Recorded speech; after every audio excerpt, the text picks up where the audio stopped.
step into the day with the dawn ringing in my ears. Oh, well, I tune into my TV show. No better way, I gotta get myself into gear. Let's go.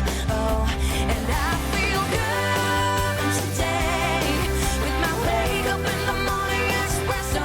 I feel good today. It's my feel good breakfast show. Good morning, South Africa. Welcome to it. It is your feel-good breakfast show. It's Expresso live right here on SABC3. Wait for it. Take a deep breath. Yes, that's right. It is a Friday, and you've come to the right place. Let's make a vibe.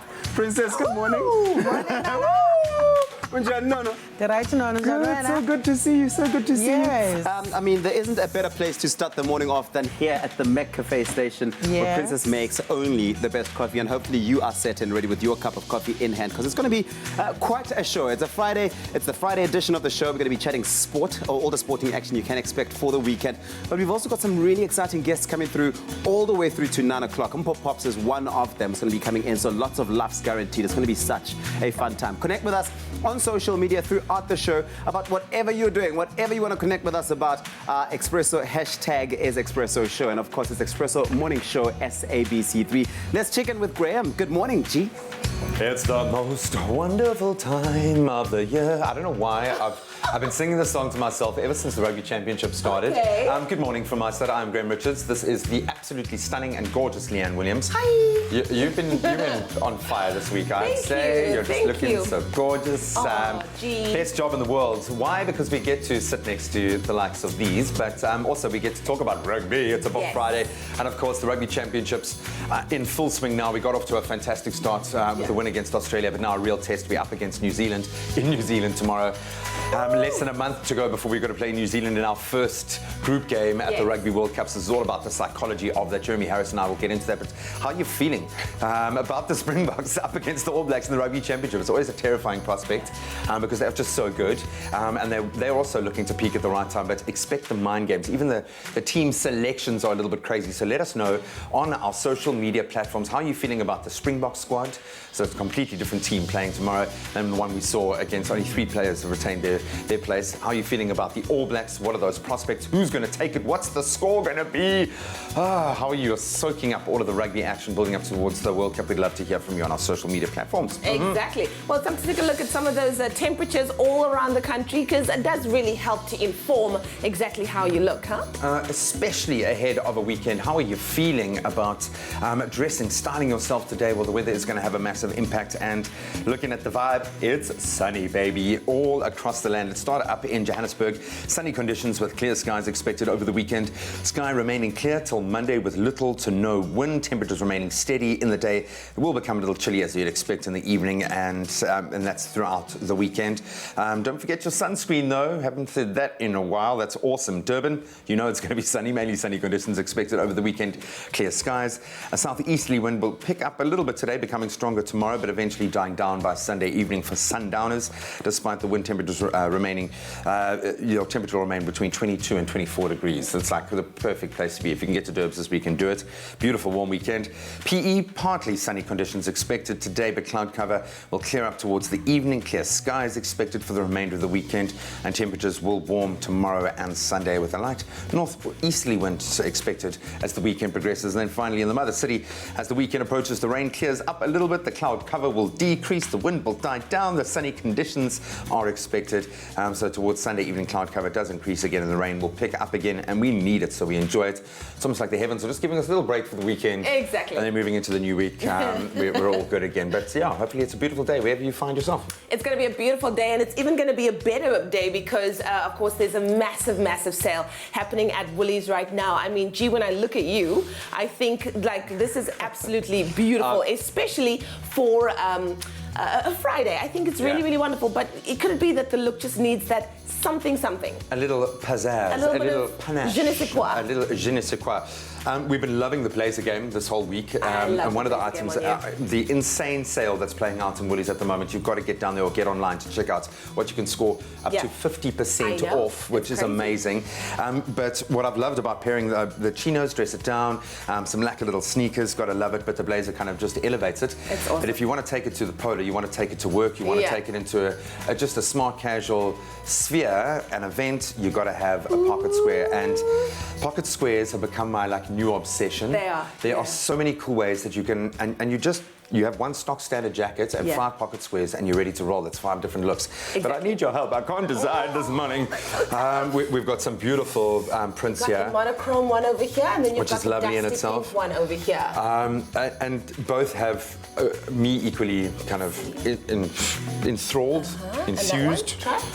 Oh, that's a tough one. That's a tough one. And you might think like a monochrome black and white was a blue and thing, but when you actually see it set against, it pops. It's beautiful. But in terms of complementary colours, the pink and the tan and the blue, they work. So that's why I am very confused. Please, if you can, help me out on our social media platforms. Which pocket square are you tending towards this morning? You decide. I shall wear it. You decide. He shall wear it. All you have to do is go to our Facebook page and, of course, let us know which one you would like G to wear, just to round off the look in style. And also remember, the quality sale is now on at Woolworths, and you can get up to 50% off on selected fashion, beauty and homeware items. Plus, for our W Reward members, you can get an additional 10% off if you shop between now and the 28th of July 2019. You can shop in-store, online or on the Woolies app as well. T's and C's apply and can be found on www.woolworths.co.za.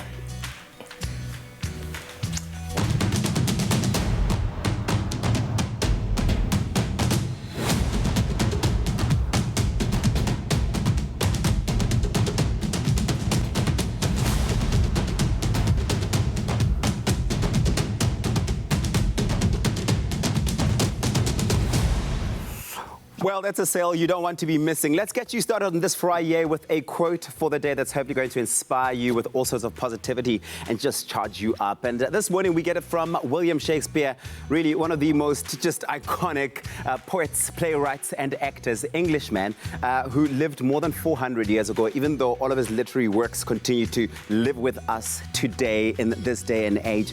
And of course, his plays have been translated into every sort of language you can imagine, and they are performed more often than any other playwrights. He once said, "It is not in the stars to hold our destiny, but in ourselves. It is not in the stars to hold our destiny, but in ourselves," which basically means that your destiny isn't determined by any other external factor or anyone else. Nobody holds it for you. How your life pans out, how your life turns out is all dependent on you. You need to recognize that power. Take that power and really just manifest it into all the amazing and awesome things of your life that you want to experience. Now take that on this Friday and sprint.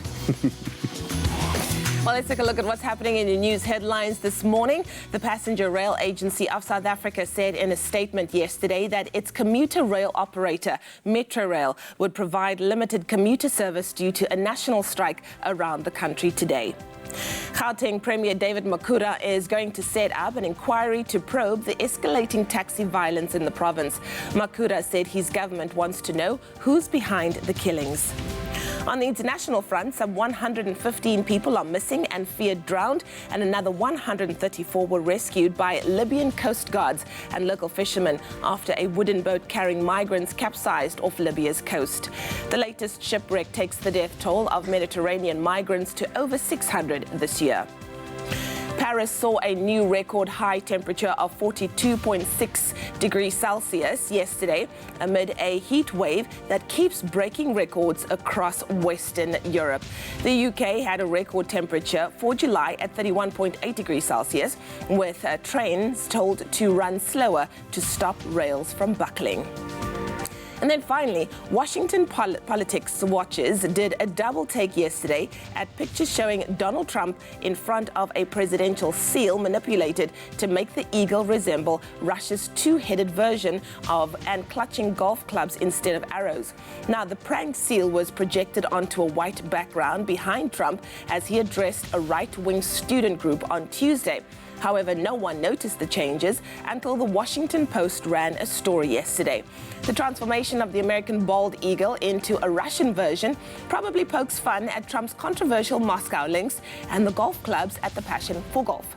Moreover, where America's motto E pluribus unum should be, were instead the Spanish words 45 es un tetera, which is 45 is a puppet. Trump is the 45th US president. Well, that was your 6 o'clock news update. Let's get our very first taste of what's happening in the world of sport. Here's Graham.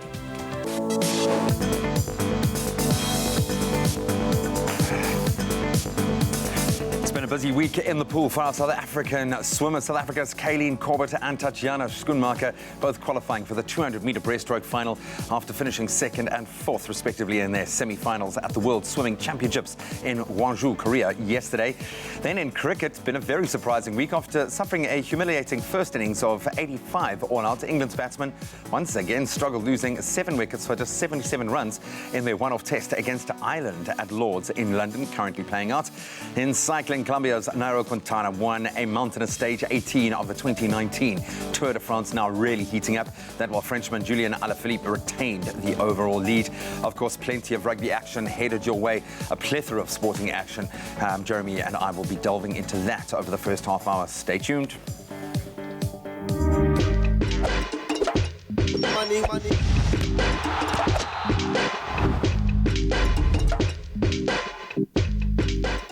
Thank you so much, G-Man. Let's take a first look at a comprehensive weather update. But first, we take a look at your sunrise pictures. And our friend Ntokozo Makatini out in Johannesburg sent us this beautiful picture. Ntokozo, you can expect sunny conditions today with beautiful temperatures reaching a maximum of 22 degrees.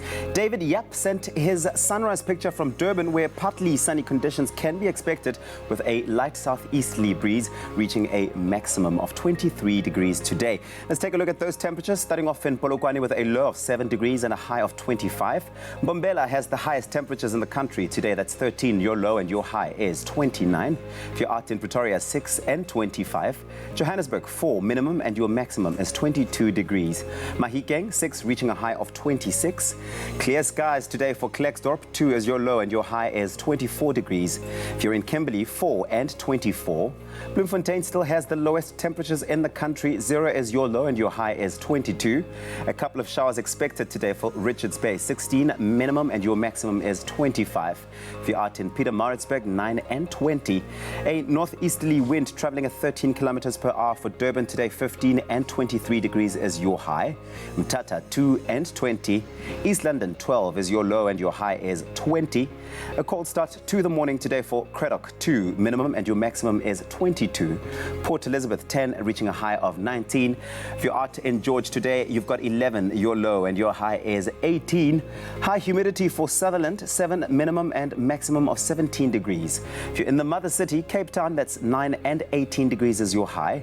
High humidity for Worcester today, 7, reaching a high of 22. Springbok, 12, reaching a high of 24. And a northeasterly wind traveling at 15 kilometers per hour for Uppington today, 12 is your low. You will peak at that high of 28 degrees. And that's where we leave it for now. No matter the weather in whichever part of the country you find yourself this morning, make it a beautiful Friday.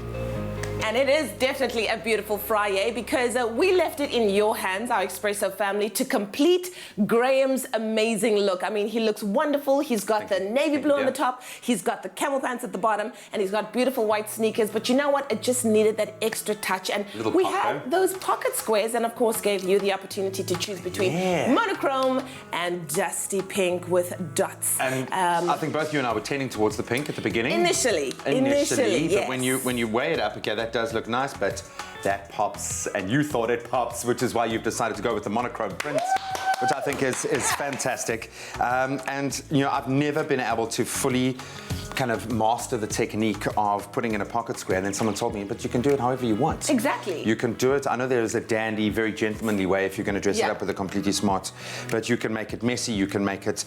for me, the main thing is you want to make sure that the print is really coming out there, and what I like about this, like you could go with the edges, have a line, but I quite like having a bit of bunch, and because you want to make sure that you've got a bit of a the print coming through there. So look at that, guys. That's fabulous. Look, I can't see it, so I don't know if it actually looks cool, but I think that looks awesome, man. And by the way, you are very on trend at the moment as well, because stripes and monochrome not going anywhere anytime soon. So have a little bit of fun with prints, have a little bit of fun with your outfit this morning, walk into the office looking awesome, and people will be like, wow, you're the boss. And you'll be like, yeah, maybe I am the boss. Wow. I could be the boss. You're the We'll boss. see you in a moment.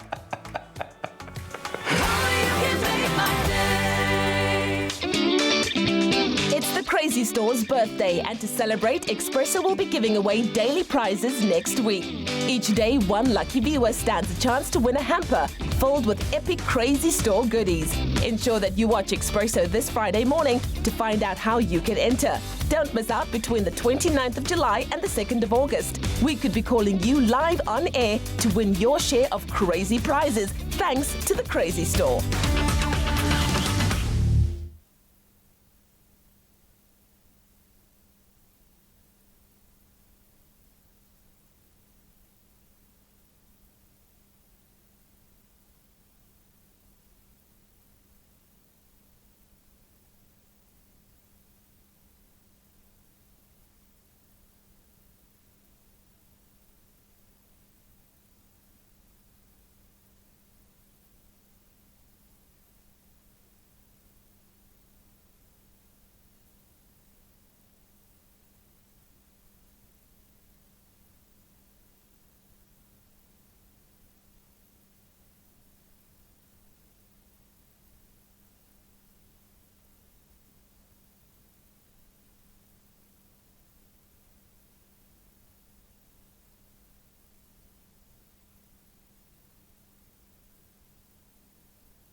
It's my feel-good breakfast show.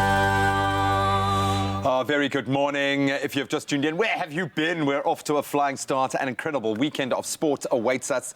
I could give a really long intro because there are so many things happening, but I'm going to dive right in with sports anchor Jeremy Harris and start with the Curry Cup. Round 3, it's been interesting. Dobson lambasting Western Province and losing to the Sharks. But after round 2, how are you feeling? Are the Griquas still the kind of surprise outfit? Will they tap off now that the Springboks are starting to be let go from the squad. How do you see this? No, look, I mean, with Currie Cup respect, playing out? I think that the Griquas are a bit of a surprise package. But I say with respect because they've always been a hard team to play against. But they're coming away with the results now. And, wow. So it's 2 wins from 2. 2 from 2. I can't see them losing this weekend either. They're a hard team, and particularly when they play at home. But I mean, I know that when they're on the road as well, they're also tricky to get past. You know, talk to me in a couple of weeks' time, and who knows? They may be also top of the table. But it's always like that. Maybe the World Cup focus will shift it away from this normal dynamic where you see, especially with the Free State doing so well until Springboks laden sides, you know, so with the Super Rugby franchises basically get shoved back into the final round, and that's when we see that imbalance addressed. The Sharks, how are you feeling about the Currie Cup campaign? They looked very strong in the right areas against Province. Was it just a below par performance from Province? I think it was. I think it was a very off-colour performance from Western Province, and they themselves this past week were talking about the fact that they disappointed themselves, they let themselves down.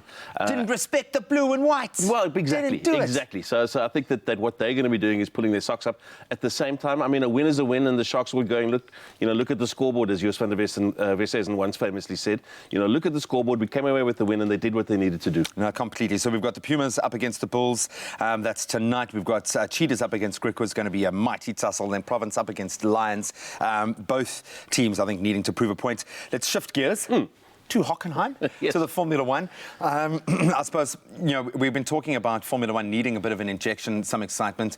Obviously, Hamilton dominating. He is a true class champion, but the German race always throws up something exciting. We know the British Grand Prix last week was phenomenal. It was exciting. There was crashes, there was overtaking, young guns tussling it out. Will Vettel stay on Will he stay on the track? Will he knock anyone else off?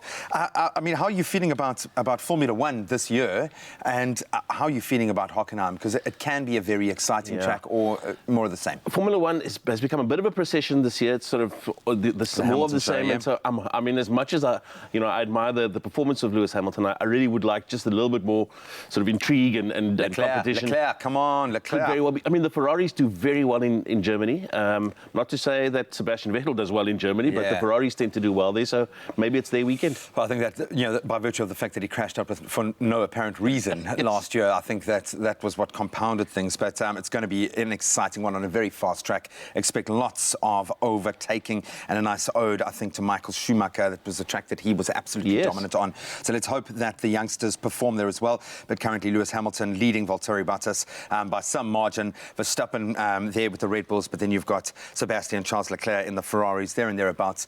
It could still become quite exciting. Very exciting, absolutely. Petrol heads, don't be, don't lose hope. Carling Black Label Cup, the first big derby game. We're a week away from football season. Can't believe it. It wasn't just the other day we were talking about who won the Champions League. I'm not ready. I'm not ready for the English Premier League. I'm not ready for the transfer news. It's all crazy. But how are you feeling about Pirates and Chiefs? They've got some work to do this year. Absolutely. Look, I mean, more so Chiefs than Pirates. And I think that they will want to make a statement straight up.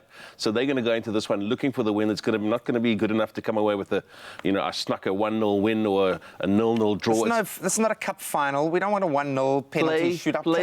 Play the game, and hopefully we get some good entertainment out of it. Yeah, and I'm hoping AFCON has set the bar for local football this year, because we saw what our players are capable of. You know, I know Sundowns had a very strong connection to that, but right across the board, we have got players that can perform at the very highest level. So let's see more of that. Okay, racing along, shifting gears. Again? Do the Tour de France bikes have gears? How do that? Or they just one gear? One gear. You're either a mountain climber, or you're a time trialer, or how are you feeling? Any bike that goes 70 k's plus has got to have gears. Yeah, dude, and they've been pushing those speeds. I mean, it is in the mountains. We're seeing an interesting year in terms of the dynamic. Alaphilippe looking brilliant. Has he got it? Because it's not like he's absolutely dominating, but Quintana getting the later stage win in the mountains. How are you feeling about it? I think it's Alaphilippe for the win. And I think what I've been seeing lately is even when he drops back, when there's a breakaway and they get a good sort of gap on the peloton, I'm seeing Alaphilippe's team manage him back into contention. And they make sure that he finishes, with the right amount of leeway, breathing space to keep the yellow jersey, to keep the maillot jaune, and I think that come Sunday, there's no good reason that he can't do that. And that'll be quite a momentous thing. Massive celebrations. Close Paris down because it's going to be a party. And it's going to be hot. It's going to be the hottest day probably that Paris has ever experienced. Buddy, well done. We covered a lot of ground there. I normally talk fast, but I really tried. There was, of course, it is a Bok Friday, so we're going to get into a massive Rugby Championship test happening in New Zealand tomorrow. The Springboks up against the All Blacks, less than a month away from when they will meet again in the Rugby World Cup. We'll discuss that in a moment. Well, all of that exciting sporting action that's coming up, that's going to be discussed still by Graham. Well, listen, when it comes to the things that I enjoy about my job, and I often get asked, is that we really do get to bring you some inspiring stories of people doing amazing things. And one such story today is of this cycling pair from Khayelitsha who've recently earned themselves a spot in the Kinetic Pro Cycling team, which is absolutely big news. They've got their eyes set on the European Tour circuit for next year, and you have to check this out.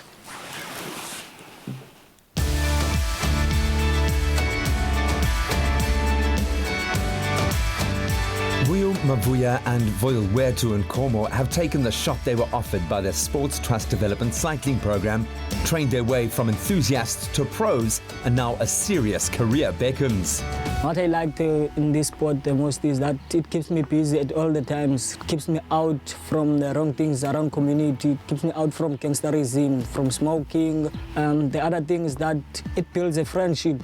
You meet different people with different cultures, you know. There's one race that cost 99. I've won money there, so I was able to at least give my mom half of the money, because she was always asking me, when is the money coming, when are you going for and everything. And it's quite tough, but we're trying to manage and keep on going forward and believing and training hard.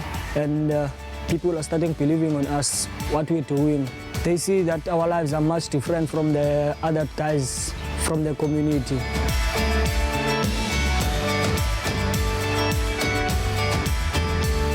What makes a great cyclist is determination and hard work. Taking these two young gentlemen as an example, the Sports Trust can only give them the platform and opportunity to be one of the greats, and they actually put in all that hard work and determination and discipline is also key for them to be great cyclists. The development cycling program was started in 2005, and since 2005 we've had plus minus 2,200 learners go through the program. The Sports Trust have also given out about 1,200 bicycles into the community. The program spreads from as far as the Boland region, the Doorns, we've got a program there. The Sports Trust also have a program up in the West Coast, which is Piketberg, as well as Saldanha. And then, of course, down in the Cape Metro region as well is the majority of the cyclists. The challenge of becoming pro in any sport is quite hard, but as far as they are concerned and the sport is concerned, we've given them the platform where we basically would assist them, not only with the mentoring, the coaching. It's all about not only the physical ability, but also the mental strength that they need to get to the highest level. With the Tour de France now entering its business end, the guys are both there to witness it in person. It's quite a big achievement, although we're not riding the Tour de France, but it's one hell of a big achievement for us to watch and to be in those mountains, to see that that's coming up there, suffering and tears, bleeding, and it's gonna be a nice experience, and I can't wait.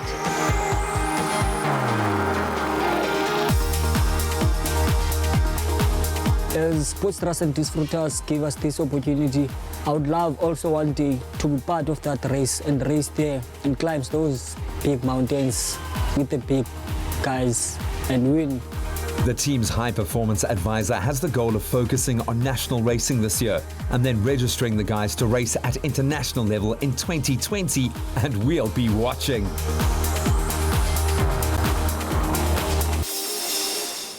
Well, that is some inspiring stuff over there, and you see just the talent that we've got right here on our home soil. It's beautiful. We can't wait to see them going out there and just showing the world what Mzansi is made of. Beautiful. Well done, guys.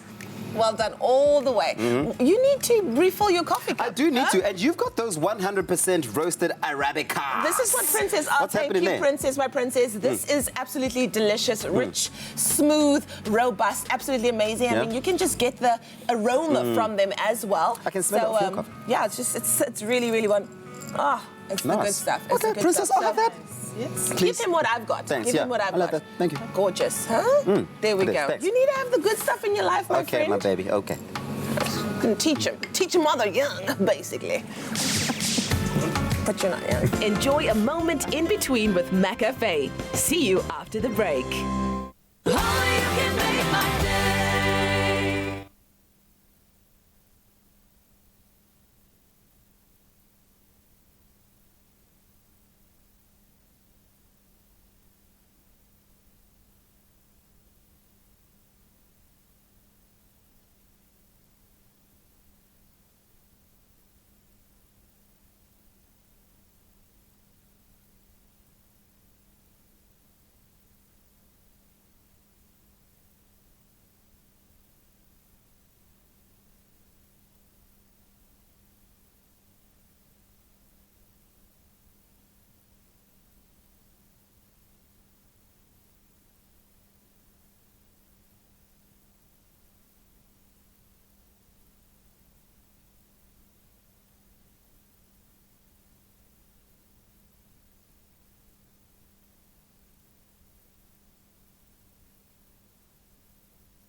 It's my feel-good breakfast show.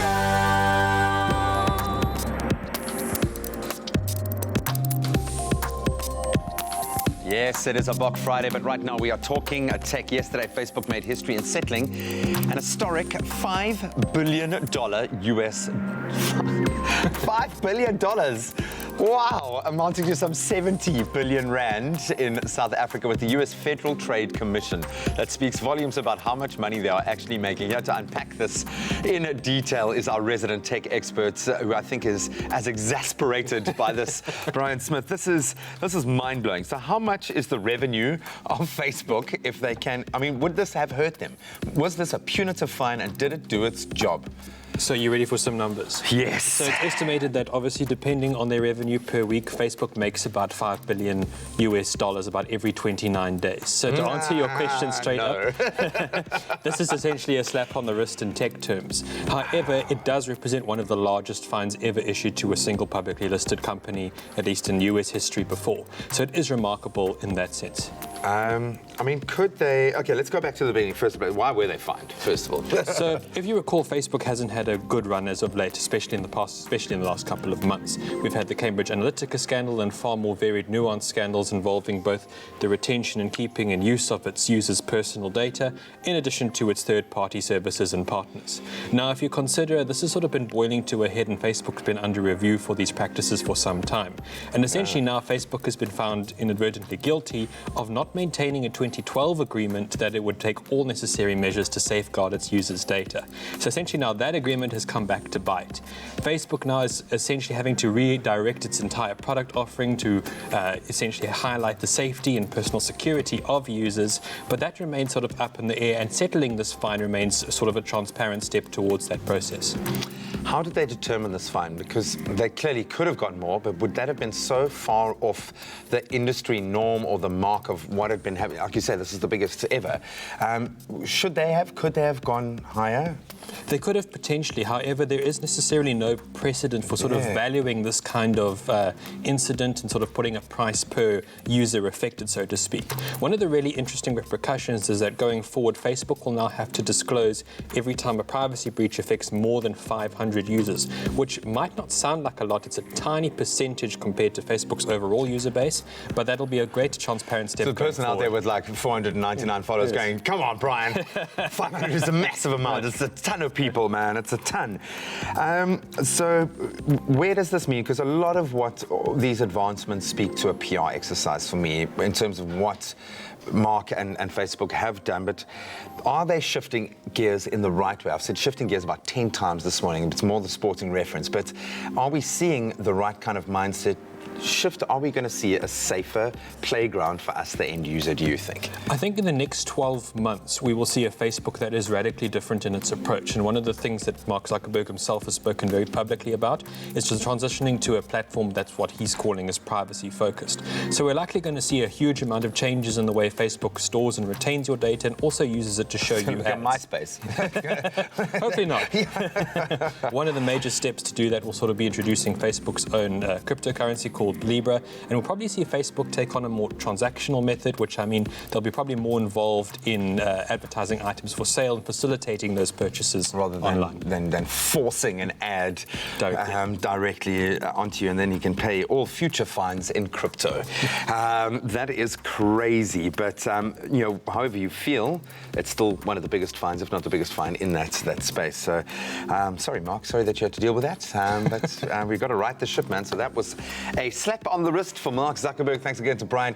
Make sure to keep up with the latest tech news on bandwidthblog.com. You can also ask him a range of questions. I doubt there's a question that he cannot answer. Money muling in the world of scamming is a form of money laundering, one which may hold you liable if you are not careful. Sabric CEO Kalyani Pillay is back in studio to explain the dangers of opening a bank account for someone else or to use or allow them to move money through your bank account and how you may be held criminally liable if you do so. Kalyani, so good to have you on the show again this morning. Thanks, Leanne. I've heard of a drug mule, but I've never heard of a money mule before. What exactly is a money mule? Well, a money mule is when somebody allows themselves to be manipulated by criminals to move their monies, their unlawful monies, the proceeds of crime, through your bank account. You become a money mule. Okay. You may not even know that this is unlawful money, but the very fact that you're allowing someone else to use your account should already make you suspicious as to why is it they don't want to use their own account. You know, because I'm interested to know, how does that conversation even begin? Like, hey, I've got 100,000 rand. I kind of need to move it through your. I'm like, why? They are absolute manipulators. You know, criminals are absolute manipulators. So what they do is they come up with a whole host of reasons. I mean, one reason that we were talking about just recently was that a criminal went up to somebody and said, "Look, I'm so sorry, I can't." I don't have access to my bank account, and some reason as to why the bank account was frozen, but they've sold their vehicle and the money is coming in, and can they please receive this X amount, which is a big amount of money, into the account, and I'll give you 1,000 rand, or I'll give you 2,000 rand, or whatever. You know, and that in that way the person thinks, oh well, you know, it really can't be a problem, and they allow it. But most often the important thing to know is that even if you know the person, you should never, ever allow anybody else's money to come through your account. But also, you know what else is important, is that criminals go and look for people who have good credentials. So they come to you and they say, Leanne, you have no bad records. Can you open a bank account? And you don't have to worry about the account. I'll use that account. I'll give you a fee every month for allowing me to use your account. Wow. Something goes funny, you are in trouble. That's crazy, because that was going to be my next question. Let's say that money was gained through some kind of a crime, right? Would you be considered complicit if that money is found to be moving through your account? Absolutely. Wow. Absolutely, because you need to explain why is it that a certain amount of money came into your account. You can't, the ignorance of the law doesn't help you here. You can't go and say, oh no, I didn't know it was the proceeds of crime. Did you inquire? Did you ask? What did you do to take responsibility? Yeah. So there is obligation on you, and that's why we're advising all bank customers. Your bank account is for your purposes only. Yes. If somebody needs a bank account, let them open their own. If they don't have documentation, well, sorry, they need to go and get it. Yeah. You should never allow yourself to be used. Yeah. I think a lot of people, for the little bit of extra that you would get, like if somebody were to tell me, I'll give you 2,000 or 3,000, most people look at that as, oh, okay, I'll do it now. Yeah. But let's say you are involved in a certain money muling and you realize, okay, cool, money's now moving through my account. I suspect that it could be, money from a crime. Yes. What do you do then? Well, for one, you need to tell your bank immediately, and you also need to tell the police. Very, very important, because then at least you're alerting people to the fact that, look, I've made a mistake, this is what's happened. Or even if you haven't allowed the money to be moved, but you already suspect because you've been approached and you know who the person is, you go to the police and you tell them that this is what's happened. You've been contacted. If you have details around the person, it's very important.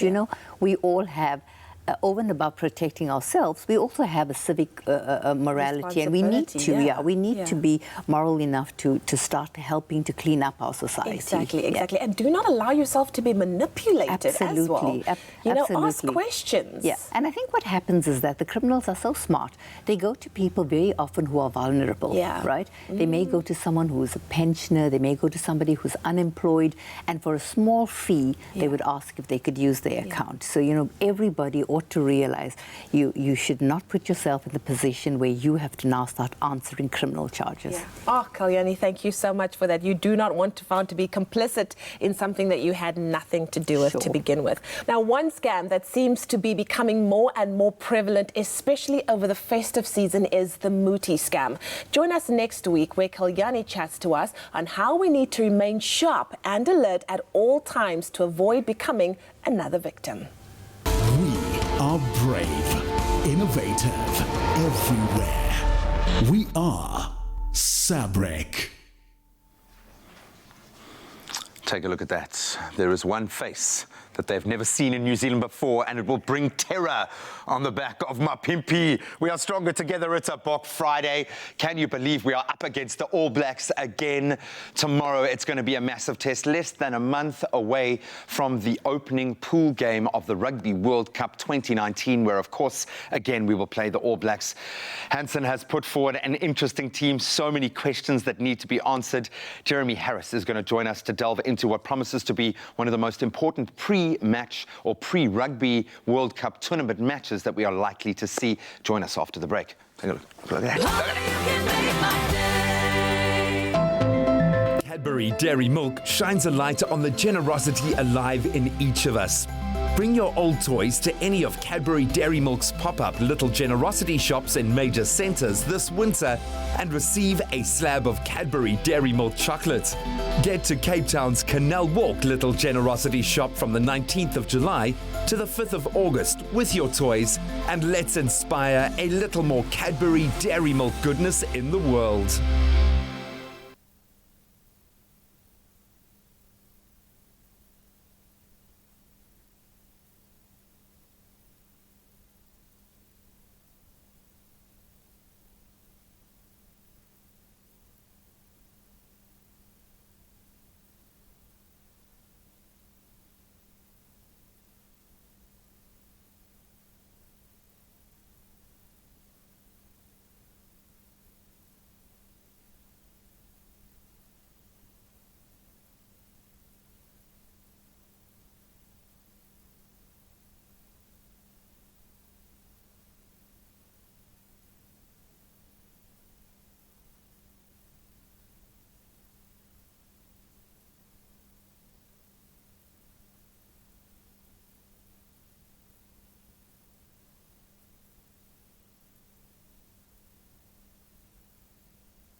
my feel-good breakfast show.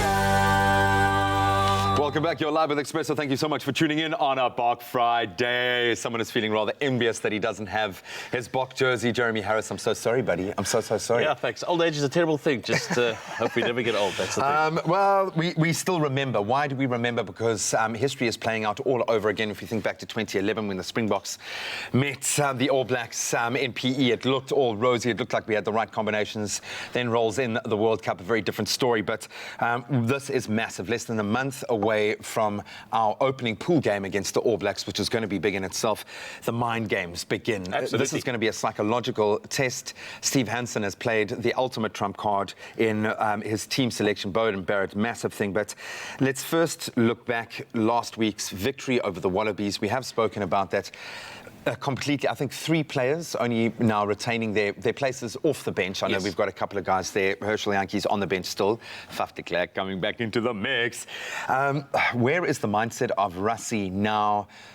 Is his head now, is it getting real, maybe, for them now that he's got to actually start the mind games against the All Blacks? Yeah. This is what it's all about. Look, I mean, it's funny you say the mind games because I think Rassie is becoming better and better at playing mind games.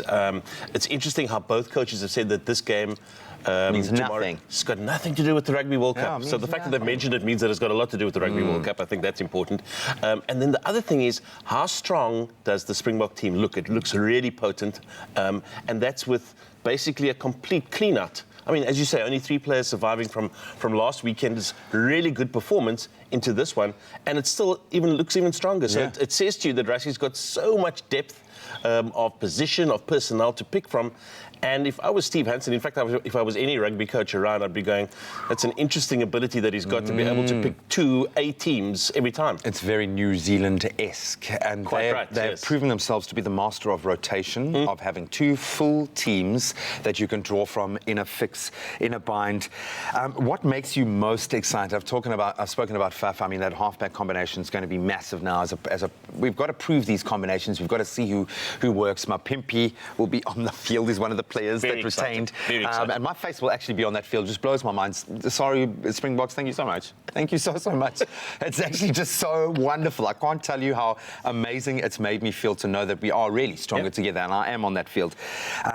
What are you most excited about now in terms of this Springbok team as opposed to the ones that trounced the Wallabies? Look, I mean, there's a couple of new faces, and I say that with all due respect, but it's really good to see Dwayne Vermeulen back. I'm excited about him wearing the captain's armband. You know, I really like that. I think that he's a hard man, you know, and I certainly don't want to run into him in a well-lit corner and him on a dark corner.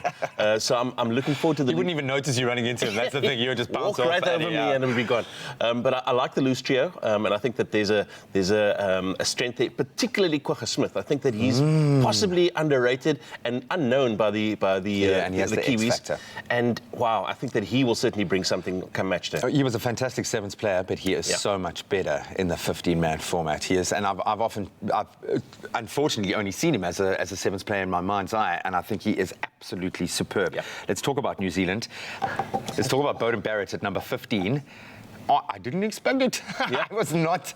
It is a master stroke. Richie Mo'unga is the form player. I think he's miraculous. His kicking is amazing. He will take it to the line, but Beauden has that X factor, and now he has the freedom to play at 15. And I think that Barrett, I mean, we know that he's a tremendously talented player, and I think that what they're doing is they're using a couple of opportunities to sort of test out positions and it's win-win, because if it doesn't work, it doesn't matter. You can have him at reserve at 10 or and it does allow you to fiddle around with your bench just a little bit because you've got a 10 at 10 and at 15, so you've got a bit more flexibility. It's, you know, when you look at the combination within that New Zealand side, it does feel like a mountain that we've got to climb. What is your heart telling you? How important is this match? If we lose this match, is it going to psychologically knock us going into, because it's less than a month away? Yeah. I don't think it'll knock us. I think that we'll go back to the drawing board. I think that we've put up a drawing board to go, look, we've got things that we need to do. Let's try a couple of things. But I think that if you said to me, are New Zealand the favourites for tomorrow's game? I'd say yes. They're definitely the favourites. New Zealand are always the favourites. Doesn't matter where they play, they're the favourites. Are they going to win the game? Well, that's another question entirely, and I think we're going to see a completely different outcome. You shall stare at my tiny little face and weep, New Zealand, as it flies away from you. We are stronger together. Share those messages of support. Hashtag stronger together. Hashtag Bok Friday at Expresso Show. Throw us in the mix there. Jeremy Harris, I love you, dude. Love you, bud. Almost as Yes, much it as is rugby. Bok Friday, and of course, we took to social media this morning with a question for you with the massive blockbuster that will be the showdown between New Zealand and South Africa. We wanted to know, what are your score predictions? And let me tell you, they might be strong, New Zealand. They're not doing so strongly when it comes to social media. Let's take a look at what you had to say. August Solomon saying in South Africa versus New Zealand, the score prediction will be 35 to South Africa and 7 to New Zealand. Also, Ayabonga Charles Hobodwana says 47 to South Africa, 32 to New Zealand. Palesa Selane says to South Africa 35 and New Zealand 17. And then Veronica Mullen says 21, a draw. So it seems like everyone is gravitating to South Africa when it comes to who is going to be taking the top honours on Saturday. And we absolutely cannot wait. And yes, we are hashtag stronger together. I like those predictions. I like the win rate in favour of the Boks. Everyone's got their own idea, eh? Some very high-scoring matches, some points there, which I love. I absolutely love that. What's your score prediction, Luke? I don't want to get into it, honestly. We don't want to be divisive on the show. Not, yeah. I mean, even Tabiso is getting excited about the game. Yes, we know it's a massive game for South Africa. Everyone is getting excited about the World Cup, the Rugby World Cup, less than a month away. It kicks off in September, and of course the All Blacks up against Springboks in their first tier game. That victory of Australia was a great way to start. New Zealand's going to be a slightly different story, but we love the fact that it is now a World Cup year. It gets really, really exciting, and there are layers of excitement. Why? Because we might be sending you, well, I say we, Nedbank might be sending you to Japan. Absolutely. So if you want to be one of those faces in the crowd and you have a Nedbank MasterCard in your pocket, then you might as well start packing your bags right now, because just by swiping, tapping or scanning on a purchase of more than 700 Rand, you are automatically in the running to win one of 9 experiences to the World Cup, including, wait for it, a seat in the final. And the semi-final, where we know the Springboks will be. And, of course, just to add to the excitement, the World Cup excitement, Nedbank are also offering their card holders a chance to win this pretty awesome weekly hamper, valued at 3,000 Rand. It includes this official Rugby World Cup 2019 ball, a jersey, and these jerseys are awesome. There's kind of a nice retro throwback, and a whole host of other really cool things. You've got to SMS the keyword Nedbank along with your name to 33728. We've got 8 to give away. So get those SMSs in, chop, chop. That's right. Now, if you're not a Nedbank card holder and you want to be part of this action, then head on over to nedbank.co.za/bucket list, where they've made it super easy for you to find the right account and get signed up. Remember that T's and C's can be found, they do apply, can be found on expressoshow.com. Get entering.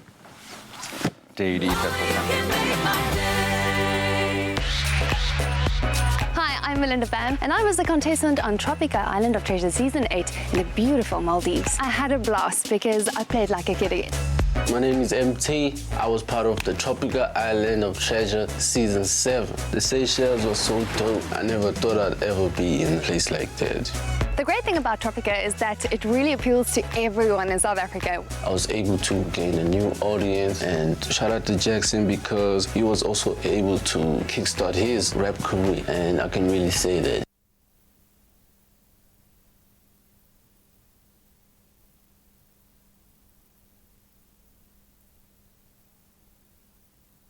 He found his fame and fortune through Tropica.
to you. Yeah, welcome back. You're live with Expresso. It just dawned on me, is that you singing the happy birthday? No, it's not. It could well be the sounds voice. Exactly like you, man. Close. Well, hopefully you are feeling the vibe this morning. We love it when you send us your pics, your videos especially.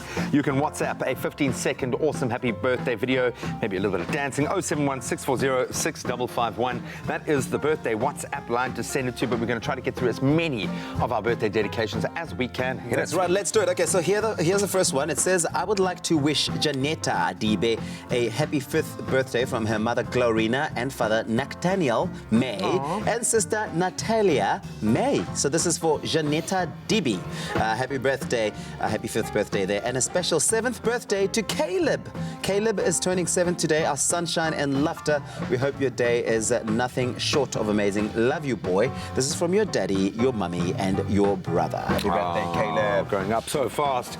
Then a blessed birthday to Candice Ardenser. May all your dreams and your wishes come true. We love you, and that's from your mom, dad, and the whole family. Happy birthday, Candice. Then happy birthday to Anushka Kemp. Mom and dad love you very much. Live your life and be happy, and that's from Adette and Rian Kemp. I love very that. proud. Live your life and be happy. I Just love be happy, that. Anushka. It's beautiful. Okay, so Nikita celebrating her birthday. It says here we would like to wish Nikita all the best in years to come as she celebrates her 60th birthday today with lots of love from her grandpa. Grandpa loves you, Nikita. Happy birthday. And here's another one here. Happy birthday to an amazing granny, Maria Sylvia Peters. We are so blessed and grateful to have you around at the tender age of, wait for it, listen to this one, 93 years old today. Wow. Yes, that's right. It says thanks so much. Happy birthday for always being there, and we love you to bits. From your grandson Remy and the rest of the Holt and Rousseau family, especially all your grandkids. They love you. They love you, Gran. Happy birthday. She looks like the most beautiful, happy soul. I love that. Happy birthday, Maria. Then a happy 26th birthday to Nadine Plaikey. Stay blessed. That is from your mommy, your daddy, your sister, and all of the Plaikey's family. Happy birthday. You know, to be carefree, to be 26 again, hey? Aren't you like 26? You like 27 Not or something? too far. Oh, exactly. Then we'd like to wish our boss, Mr. Jabu Mahlangu, a very happy birthday. That's from MDI, the entire team, Mr. Ntuli, Joyce, and Nelly. Happy birthday. May you enjoy your day. Mr. Mahlangu, happy birthday. I love you. Very quickly there. I thought it was Jabu Pule. Do you remember old Jabu Pule? Because he's changed his surname to Mahlangu now. Happy birthday to Thana. Happy first birthday to the little princess. We wish you all the best and that Allah will always guide and protect you. May you grow up to be an obedient and pious. Is this pious young lady? Lots of love from your mom, Latifa, and dad, Rasdien, and your brother, Adam. Happy birthday, Thana. And as well as Ashley. Ashley's turning 6 today. Happy birthday. Oh, so cute. Happy 6th birthday to my little princess, Ashley. Mummy and sister love her very, very much. Happy birthday, sweet A princess fast becoming a queen. Happy birthday, Ashley. Then I want to wish my mother, Susie Swartz in East London, a very, very happy birthday. Mommy, we love you lots. May God bless you always. And that's from Marie, Sean, and Cuddles, which I'm assuming is the puppy or dog or a kitten. Cuddles loves you. And then finally, happy 8th birthday to Gabriella, a.k.a. Gabby, as she is known. You're the light of our lives, and may God always keep you safe in the palm of his hands. Lots of love from Mom Gwen and Dad Charlie. You are loved. All of you are loved. Hopefully you're feeling super special today. Happy birthday. Happy birthday, Gabriella. We love celebrating your birthdays with you. We really do look forward to the segment on the show here. So please do make sure that we've got those videos coming through. Send them to us on WhatsApp. Our WhatsApp number is 071-6406-551. That's 071-6406-551. Of course, you can still email us birthdays@cardova.tv, a picture of your loved one celebrating their birthday. Right now, though, it's time for us to check out the news. In the national news this morning, the Passenger Rail Agency of South Africa said in a statement yesterday that its commuter rail operator Metrorail would provide limited commuter service due to a national strike around the country today. The press statement said that this was because critical safety staff that the commuter service depends on would also likely be participating in the industrial action. Train drivers will embark on the mass action to demand better working conditions, including enhanced security and the implementation of railway safety guidelines. Gauteng Premier David Makhura is going to set up an inquiry to probe the escalating taxi violence in the province. Makhura says his government wants to know who's behind the killings. Gauteng MEC for Transport Jacob Mamabola says there's a need to modernize the taxi industry. He said the Gauteng government is looking at partnering with some of the universities in the province in training taxi operators on to various issues, including customer relations and managing their business. Now moving further abroad, some 115 people are missing and feared to have drowned, and another 134 were rescued by Libyan coast guards and local fishermen after a wooden boat carrying migrants capsized off Libya, a Libyan Navy official said yesterday. There were about 250 people on board, mainly from Eritrea and other sub-Saharan African and Arab countries. Libya is a hub for migrants and refugees, many of whom try to reach Europe in unseaworthy boats. The latest shipwreck takes the death toll of Mediterranean migrants to over 600 this year. Paris saw a new record high temperature of 42.6 degrees Celsius yesterday amid a heat wave that keeps breaking records across Western Europe. Germany also set a new national temperature record of 41.5 degrees Celsius, bypassing the figure set just a day before, as did the Netherlands, who experienced an all-time record high of 40.7 degrees Celsius. The UK had a record temperature for July of 38.1 degrees Celsius, with trains told to run slower to stop rails from buckling. The UK's National Weather Service said climate change has increased the likelihood and severity of heat wave episodes across Europe. And then finally, they are courageous. They want to create a patriotic community with a pro-environmental ethos. They are our all-female anti-poaching unit known as the Black Mambas. Wednesday night, the Black Mambas were awarded the Resilience Through Cultural Diversity Award at the World Tourism Conference in Johannesburg, proving that the work they do is incredibly important. The team was established in 2013 to eliminate the illegal trade of South African wildlife. And now they protect all boundaries of Balule Nature Reserve, which is part of the Greater Kruger National Park. These heroines patrol 20 kilometers a day looking for wire snares, fence break-ins and poachers. The job is a risky one and they do fear for their lives, but they say they fear the danger that hangs over the Big Five even more. Well, that was your 7 o'clock news update. Let's get another taste of what's happening in the world of sport. Here's Graham.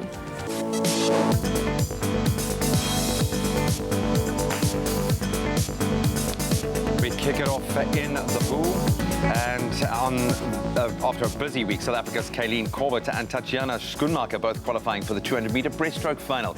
That was after finishing 2nd and 4th in their respective semi-finals at the World Swimming Champs in Gwangju, South Korea yesterday.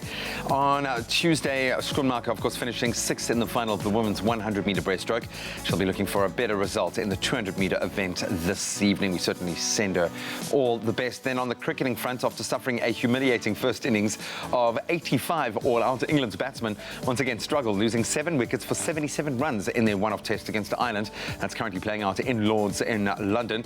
Night watchman Jack Leach did steady the ship, guiding the ICC Cricket World Cup winners to 303 runs from his 92 from 162 deliveries.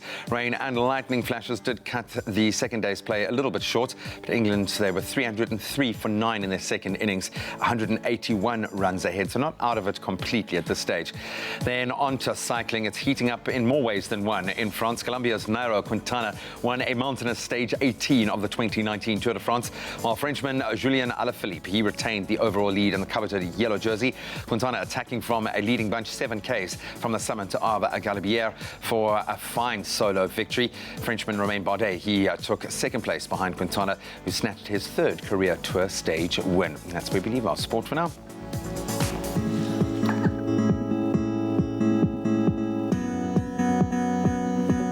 Thank you very much, G-Man. Let's take a first look at your roads this morning, starting off in KwaZulu-Natal, out in Westville, where there has been an accident on the N3 westbound before the M13 turnoff.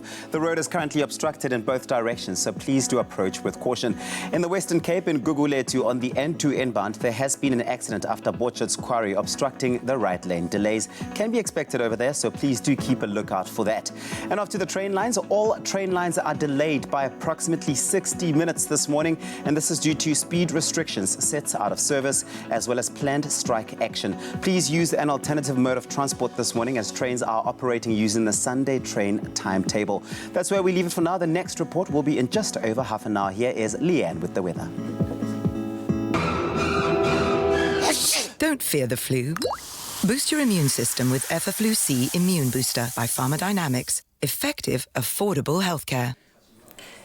We've asked you to send in your sunrise pictures, and Gary Ocamp sent us his sunrise from East London, where mainly sunny conditions can be expected with a southeasterly breeze reaching a maximum of 20 degrees. Josephine Pigstone sent us her sunrise picture from Cape Town, where partly sunny conditions can be expected with little to no wind reaching a maximum of 18 degrees. Let's take a look at some of the other temperatures this morning. Polokwane, you're looking at a low of 7 rising to 25. The highest temperature in the country is for Mbombela today, with a low of 13 reaching 29 degrees. Pretoria 6 rising to 25. Johannesburg 4 reaching 22. Mahikeng a low of 6 rising to 26. Some clear skies for Klerksdorp with a low of 2 reaching 24. Kimberley 4 rising to 24. The lowest temperature in the country is for Bloemfontein, 0 rising to 22 degrees. There will be a couple of showers expected for Richards Bay, 16 rising to 25. Pietermaritzburg, a low of 9 reaching 20 degrees. A northeasterly wind of 13 kilometers per hour for Durban, with a low of 15 rising to 23. Mthatha 2 reaching 20. East London 12 reaching 20. A bit of a cold start of the morning for Cradock, with a low of 2 rising to 22 degrees. Port Elizabeth 10 reaching 19. George 11 reaching 18. Some high humidity for Sutherland, with a low of 7 rising to 17. Cape Town a low of 9 rising to 18. High humidity for Worcester, with a low of 7 reaching 22 degrees. Springbok 12-24. A bit of a northeasterly wind of 15 kilometers per hour for Uppington, with a low of 12 rising to 28 degrees. Well, those are the temperatures all around the country. We'll give you another update in 30 minutes. Thank you, Shady Lady. Well, things are heating up here on your Feel Good Breakfast show. You've got Pops giving makeup tutorials. You know that it can't get any better than this. What's going on? It's the in thing. What is going on? It's the in thing. Where do I click subscribe and like? And remember to share to all my followers. You have to balance colors, because we're different shades of brown. There's mahogany, and then there's dark brown because of the sun, and then here in between, you just, Let's just say, by the time this guy leaves this place, we'll have no makeup left because he'll have finished all of it. Listen, he's here hanging out with us. He's got a brand new tour, and it's all the excitement right now. You're going to make sure that you catch it right here on your Feel Good Breakfast show after the break. So teach me about contouring. My man, contouring is the shaping of the hair.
It's my feel-good breakfast show. Welcome back to it. It is your feel-good breakfast show. It's Expresso live right here on SABC3. Getting that Friday feel good. And our next guest came to national prominence after being the runner-up in the comedy talent competition, So You Think You're Funny. And he has not looked back since. And now winning the Comics Choice Award for Best Breakthrough Act in 2012, he is making audiences roar with laughter once more with his latest stand-up tour, Black in My Day, which is hitting Cape Town this weekend. That's right, Black in My Day. Now, please, ladies and gents, give a warm Expresso welcome to the hilarious Pop-Pops. Yes, welcome.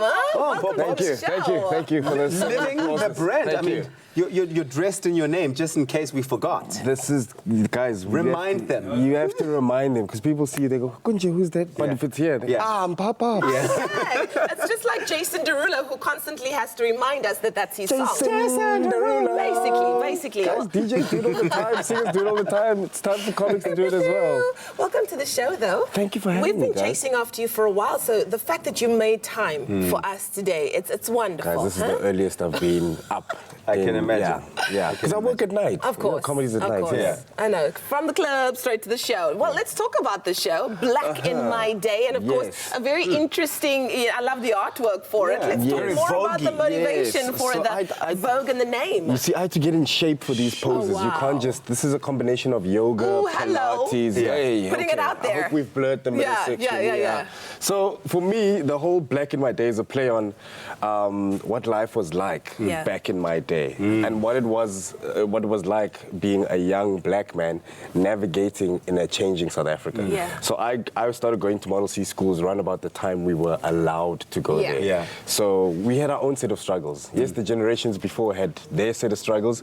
My struggle was navigating this new world. So it's a trip down memory lane, talking about what it was like growing up back in the day, what we used to do, what the games we used to play, but it's also just a play on being black in those days. And those stories are the best kinds, you know, because they're so personal, and we get to have kind of a glimpse into how you got to be the man that you are today, which is fabulous, and laugh our way all to the top. So personal, but also so relatable for so many people. I'm always fascinated with this. Every single year, you run your annual birthday comedy tour. You do a show, and it's absolutely fantastic that you do this. But why do you have a show on your birthday? Are you the gift that keeps giving? I'm giving. That's what important means. Gift. From God to the woman of the universe. To the women specifically. Well, I'm not buying that ticket then.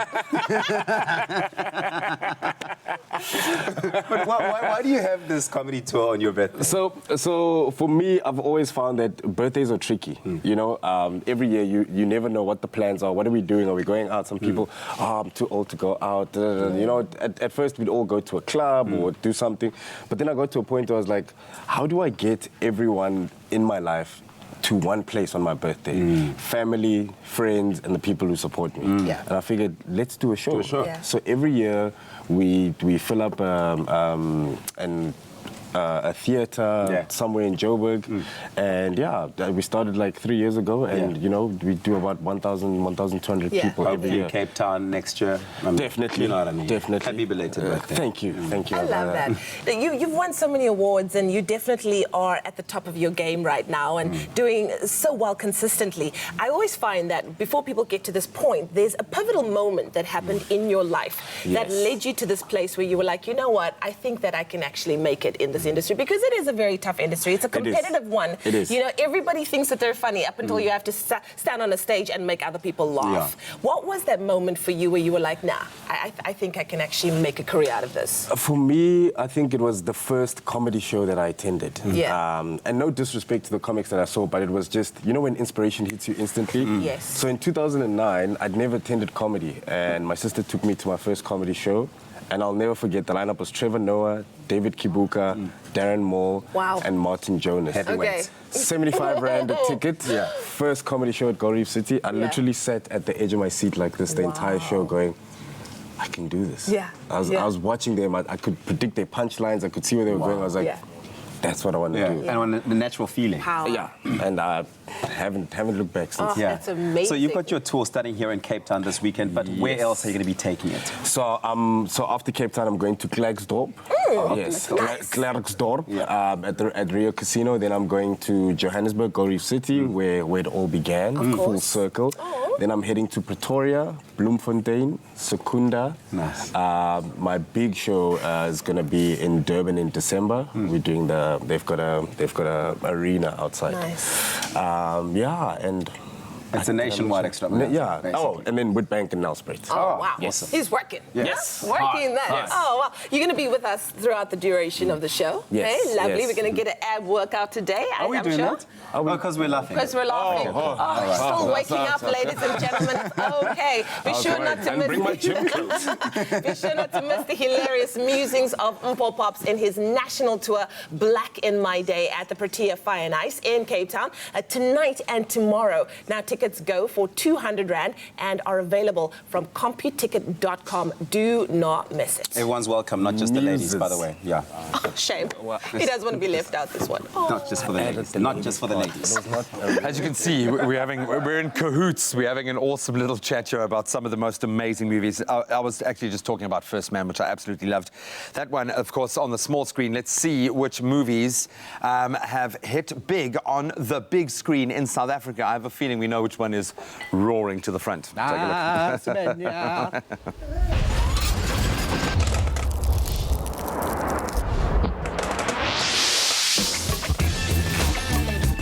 It's time to find out if Simba took the lion's share at the cinemas. Playtime's over for Toy Story 4, stumbling down to 5th. The cat's out of the bag for The Secret Life of Pets 2, charting week 4 in 4th. The Fresh Prince has got nothing to be this blue about as Aladdin hears $1 billion worldwide, 3rd in SA. After being snapped up by Thanos, Spider-Man gets a well-deserved vacation far from home, now in 2nd. And 25 years after the original masterpiece, The Lion King roars into 1st.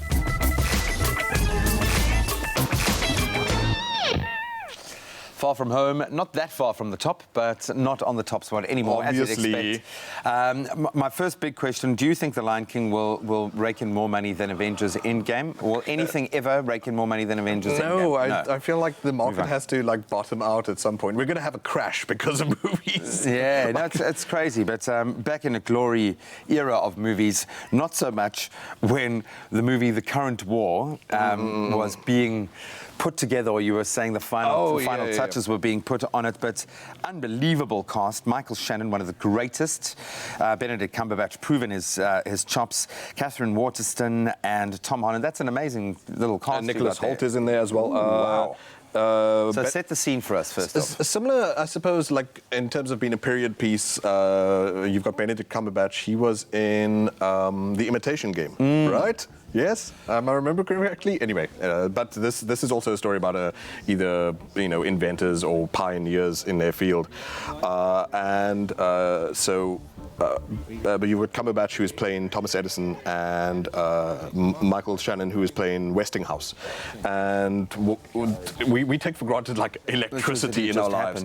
And we think that there was this natural sort of path of progress, but there was this horrible war that played out between these two gigantic capitalists and inventors. As well as Nicholas Hoult is playing Tesla, who cared very much less for was money. kind of on the fringe. So I think if you like stuff like, say, Wolf of Wall Street and that kind of thing, you've got that sort of tension here between someone who has this chance to break the mold with a new invention. It's quite cool. It seems like quite a modern context, but you forget. Cutthroat. You forget that's life is life. I flick the switch, it works, but no, there was literally blood drawn to decide who gets to have, say, the final patent on this design, or who gets to electrify a city.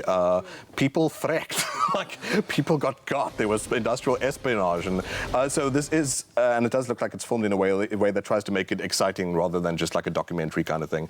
I think it would have taken its lead a lot, obviously, from stuff like, say, The Prestige, where we I were was first going to say, exposed. it sounds quite familiar in that sense, but the competition aspect of it, and also because Nikola Tesla's in it. Tesla is someone that you really should, you owe it to yourselves to learn about the guy. He's one of the most remarkable inventors of all time, and the Tesla coil. The Tesla coil, yeah. Yes. We love that. Pretty cool, but I'm obviously referring to Harvey Weinstein's connection to it, which might have halted the that poor movie was put on ice for like a year because Harvey Weinstein, fortunately, got clapped in irons, and he was the guy who was editing the thing at the time. Then it went back into the director's hands, and the director, fortunately, got control of it. So hopefully we're seeing a better cut, because not only was he a rapist, but Harvey Weinstein was a control freak of other people's taken out of that space. Great. So 2 happy endings there. We absolutely love that. The best of enemies. The best of enemies. Taraji P. Henson, she is so hot right now. Sam Rockwell is always amazing. Can this story stand up? It seems like a dangerous line to walk. Oh, yeah, absolutely. And maybe good that people are even prepared to walk this kind of line. So it's based on the true story of Taraji P. Henson plays Anne Atwater, and Sam Rockwell plays a gentleman whose name I've forgotten, but I know that he was a sort of regional leader of the Ku Klux Klan. Who cares where I put L's and K's there? But so you've got this true story of these two people who obviously are at opposite ends of the scale. One is a complete horrible racist, and the other is basically is a civil rights activist who Taraji P. Henson plays, and it's them being forced to work together on a panel dealing with the issues of de-racially segregating a local school, which is interesting now since we're bringing up these stories in American politics again of busing and where politicians stand on that, and it's like, no, it was good. Why is this even up for debate? So I say that about a movie like this, even though I love Taraji P. Henson, even though I love Sam Rockwell, and I'm glad that he's getting more jobs because he's one of the most overrated, underrated actors ever. It's like, why this story personally I say is a big no for me, not for me at all. I don't need to get anything where a black civil rights activist is put on equal footing as a KKK member. All they have to do is be nice to each other. But it's not just like the two are different in their purely in their opinions. One is a humanist, one is a terrorist. So sure, do a schmaltzy, nice, feel-good movie if you like that, and if you like Green Book, you're probably going to like this. But both of those movies are deeply problematic. Maybe we shall both be surprised, but a very dangerous line to walk. But maybe we need a story of hope in America just to shift people's thought process. You can let us know what exciting movies you are most excited about at the box office. Well, Family and Pops is in the building here on your Feel Good Breakfast Show, and things are heating up. We've got our coffee here. Our coffee mugs are on here. Are you having coffee or tea there? This is coffee. Coffee. Wonderful. Made with love here. Okay, so I know that you're here touring for Black in My Day. You spend a lot of your time on the road. You were just telling me now you haven't slept in 3 days, which is just, I don't know how anyone can do that. But what's your favorite way to sort of unwind when you actually can sleep or relax or take a break? The couch. So for me, that's the one thing I miss when I'm on the road and I'm busy. I imagine just sitting on my couch. I just want to be home in front of the couch, warm blanket, heater on, cozy, some tea. And just a young. Oh, okay. So this is your thing, Vele. This is your life. For years. For years. The rusk is like the Rolls Royce of biscuits. The Rolls Royce of biscuits. I haven't heard that one before. This is when things were nice at home growing up. You knew there was a black in your day, basically. Black in your day.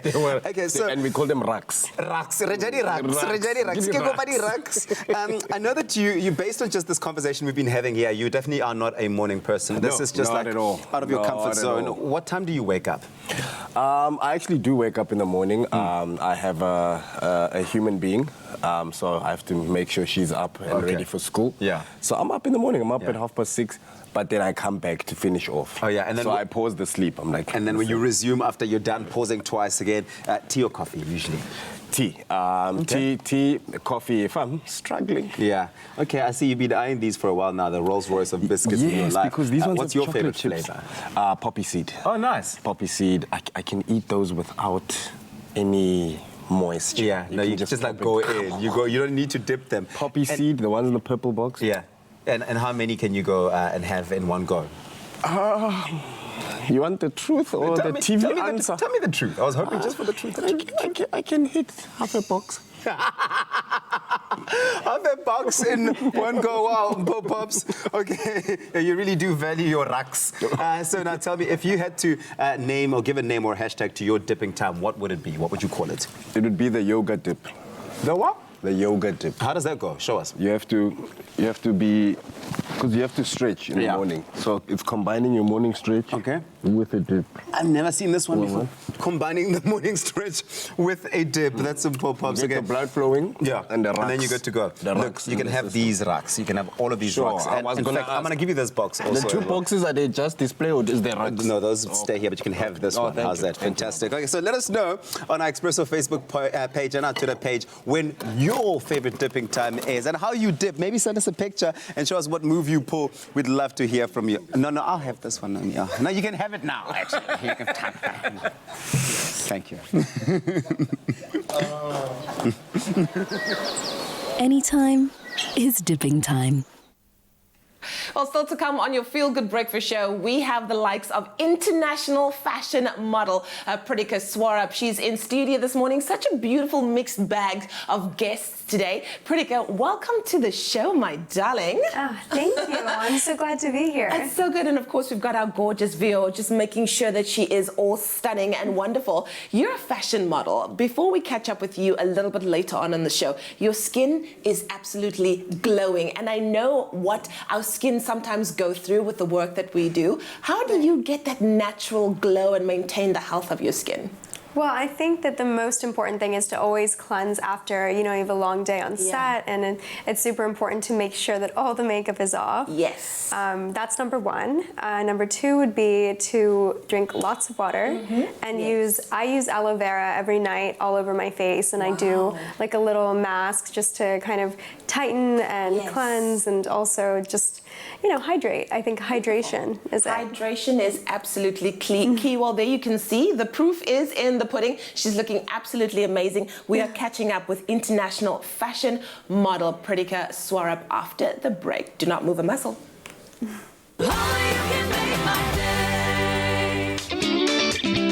It's the Crazy Store's birthday, and to celebrate, Expresso will be giving away daily prizes next week.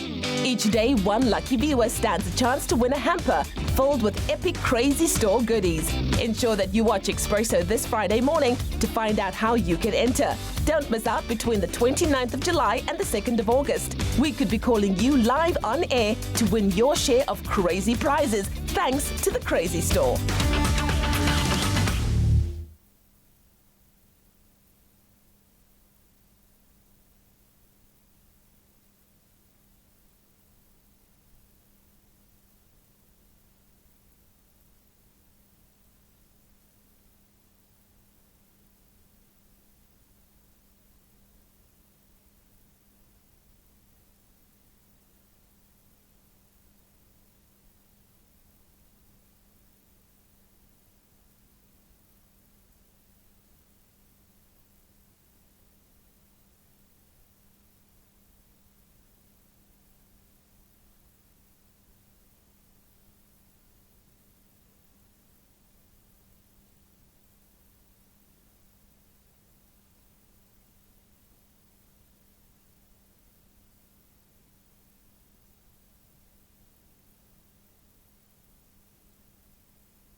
It's my Feel Good Breakfast Show.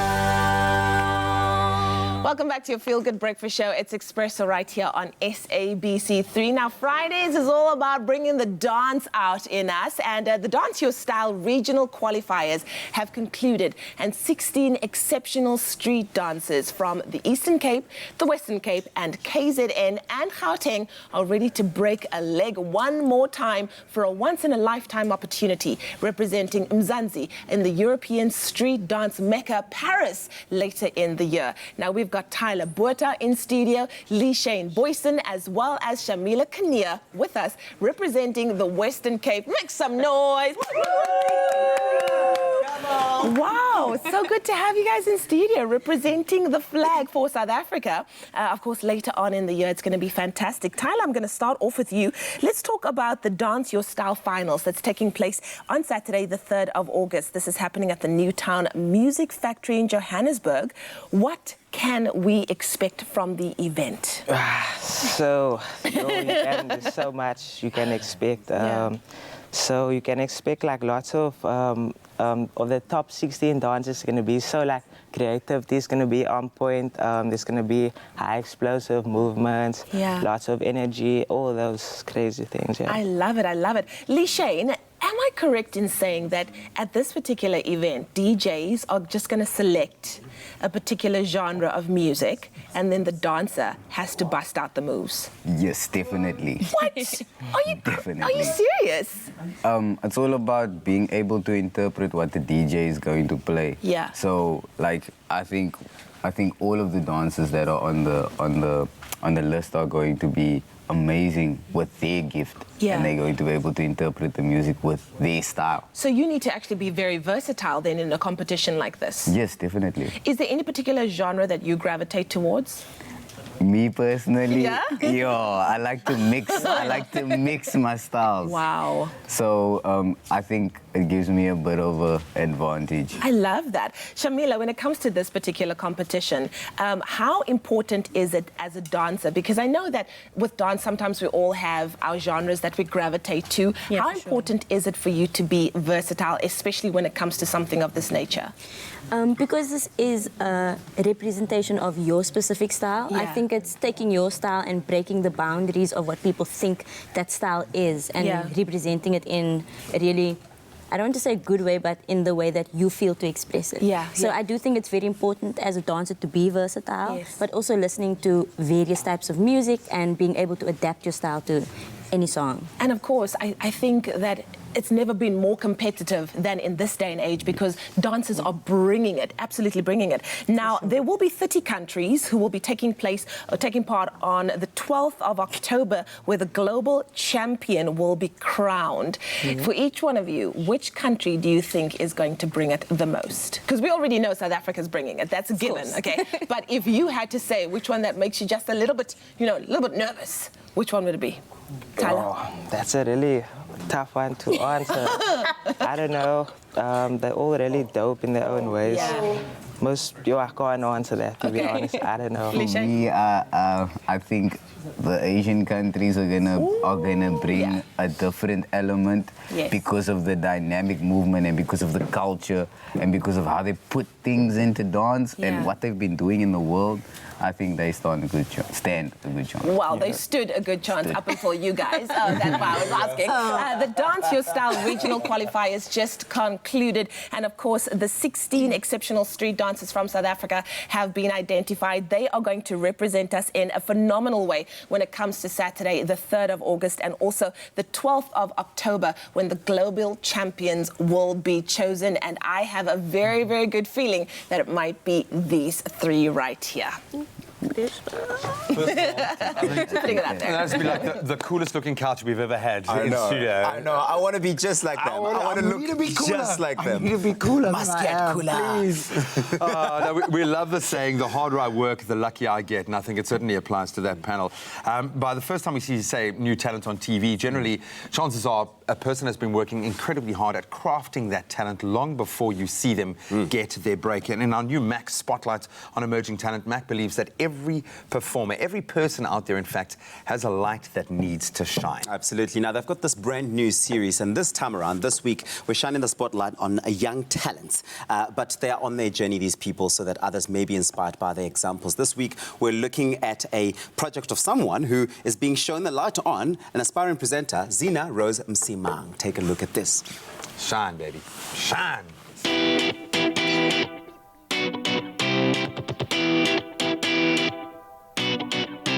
When it comes to letting your inner light shine, you've just got to get out there and show it to the world. And Mac believes in giving young talent the chance to shine. And this young presenter knows exactly how to make her light shine. Part of Mac's Spotlight is to connect rising stars with those at the peak of their game. So, I've invested the morning engaging where she's at in her profession, how she can get even better, and putting her to the test.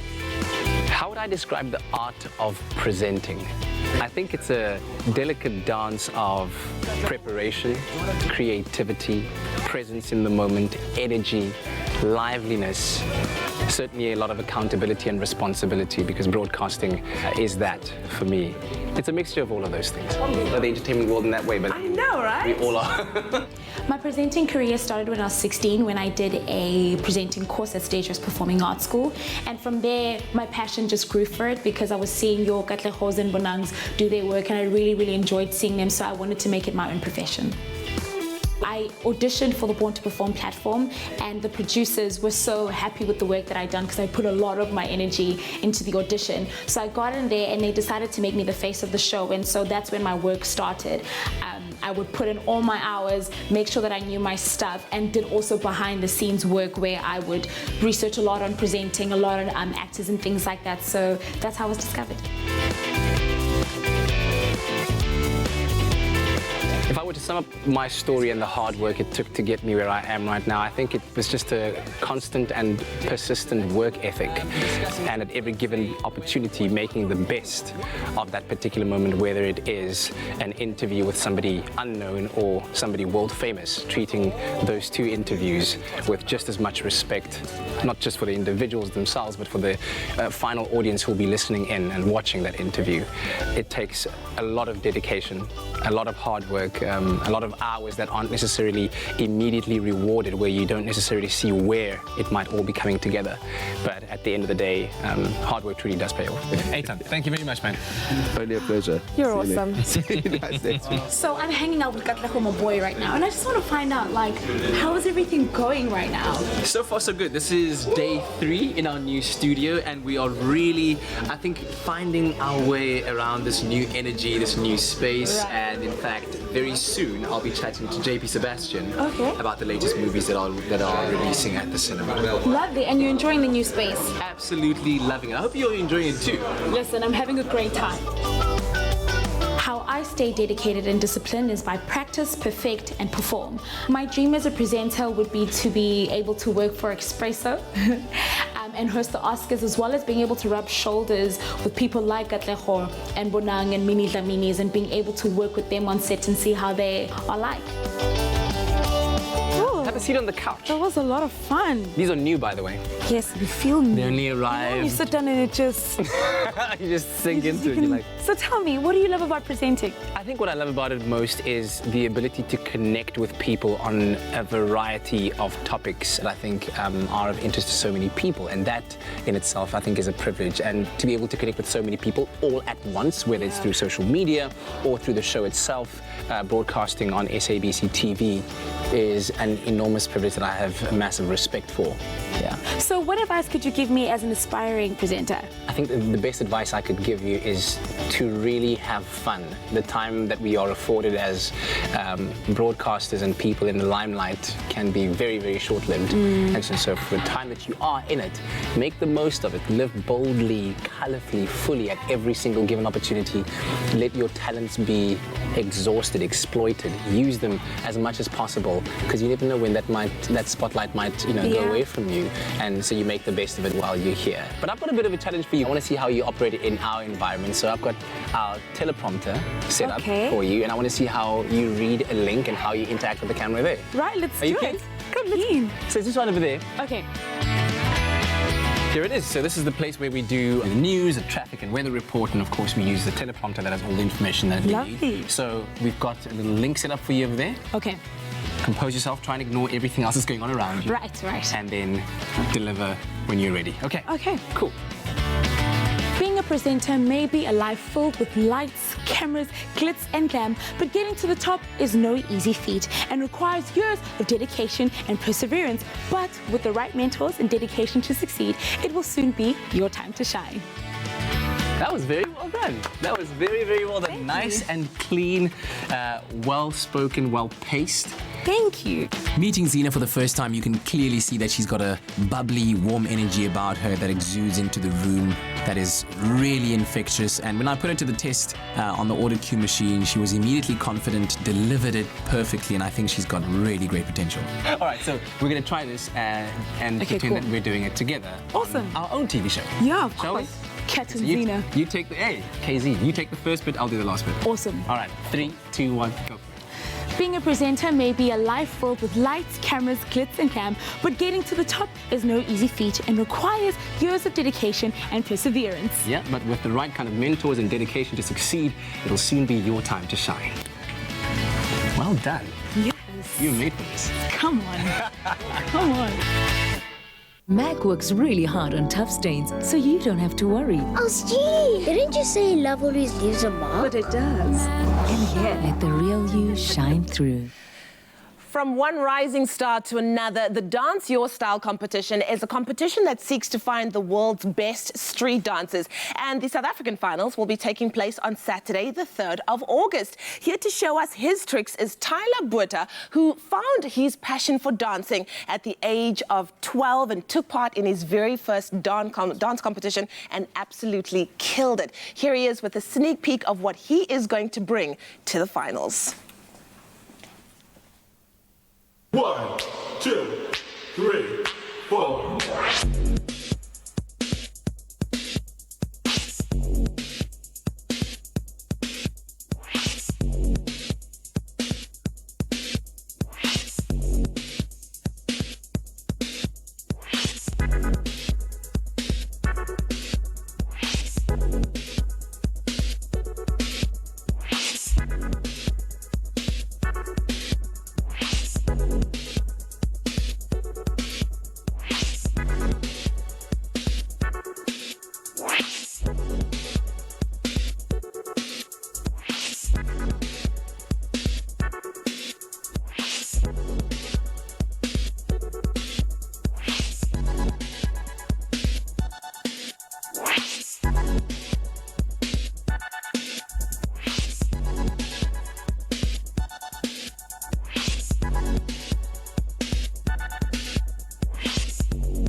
Finalists to be representing South Africa at the Dance Your Style competition. The South African finals taking place on Saturday, the 3rd of August, and then, of course, the grand finale happening in Paris on the 12th of October. Will he be the one to represent South Africa? Who knows? 30 other countries will be vying for that top spot to see who is the best street dancer in the world. Well done, Tyler. Yes, more of that coming up after the break.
It's my feel-good breakfast show. Welcome back to your Feel Good Breakfast Show. It's Expresso right here on SABC3. International fashion model Preeya Sarah is the perfect combination of brains and beauty as a successful industry player who is using her influence to change the scene and put a smile on people's faces, all while studying economics and psychology at Columbia University. She's visiting Expresso while in South Africa, and we are going to pick her brains about the industry and her passions. So please let us give this international fashion model Preeya a very warm Expresso. Welcome. Make some noise. Let me tell you, the boys have never looked this happy on a Friday, so it's clearly not me. It has to be you. Welcome to the show. Thank you. I'm so happy to It is be so here. good to have you here. I always love finding out how people first got into the industry that they're in. And I think something that's quite interesting is that you originally wanted to become a medical professional, and then you were scouted in a place that I don't know many people are kind of found at. Tell us more about that story. So I was on vacation with my family at Disney World, and usually like model scouts will be in malls and just places where they can, you know, see more like a diverse group of people. So I remember when he's my manager now, Daryl, he had approached us, and my parents were kind of shocked because coming from a place like Virginia, you don't really expect like modeling to be a profession that it is. So yeah, it was a little bit, I mean, it was very surprising, and you know, we spoke to him for a while, and next thing I knew, I was like moving to New York at the age of 17 and starting my career there. That is amazing. I absolutely love that. I mean, we read of stories like that every single day, but to meet someone who is actually just on holiday with her family, got discovered, and is now having one of the most illustrious careers. I mean, you've been featured in publications like Cosmopolitan, Vogue, Elle magazine. What does it take to be a high-end fashion model like you are? I would say, you know, when you start a career in an industry like the fashion industry, you aren't exactly taught, like, you're not exactly taught anything, really. You kind of just, like, dive into the deep end, and, you know, through those experiences, you pick up things. But I would say dedication and commitment to your craft. So you really have to work at it and just stay true to yourself and keep going, because I think a lot of people will, you know, always try to bring you down and tell you, like, you're not going to be able to do this. So you're kind of the one that's like, I am going to do this. You know what? You could be one of those people that just looks out for number one. You could be about yourself. You could be about just focusing on your own career and where you're going. But you decided to be a voice as well. You're part of the Model Alliance, which is all about, you know, being someone who is for equal opportunities and practices within the modeling industry. Why is this so important to you? Well, I think that the Model Alliance is an amazing organization, and because in the industry there can be some gray areas, and so many different areas of society is exposed to this industry, and so it's up to us to hold ourselves to a higher standard and set that example. So that's one of the things, you know, whether it's like reflecting the diversity globally, which is something that's like really prominent now in the industry, where people are really trying to like expand that.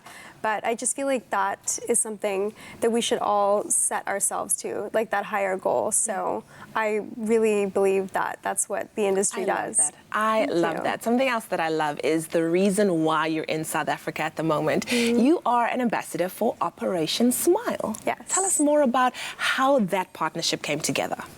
Oh gosh, so I started with Operation Smile when I was in middle school. I was just, you know, in the student programs club, and throughout that time, I mean, the mission always resonated with me, and I built up and grew with the organization, and when I was scouted as a model, it just kind of, you know, my whole life changed. I went to New York and kind of lost connection with the organization. But fast forward to a trip to India, I ended up meeting a bunch of orphans with cleft lips, and that made me go back to the organization, and next thing I knew, I was their ambassador, and since then I've just been traveling and trying to promote their mission and the organization, and really just about cleft conditions and raising awareness. So that's been one of my main goals. And what is it like being in South Africa and, of course, experiencing the country and hopefully all the talent that we have to offer as well? I mean, it's incredible. I've been here since Tuesday evening. Okay. And all 3 days. All 3 days. Yeah. Mostly spent at the hotel, recovering from jet lag. But at the same time, even like just having the different like the indigenous food, I mean, I really love it. And I think coming from my hometown, India, too, I just like there's a lot of similarities, which I found really interesting.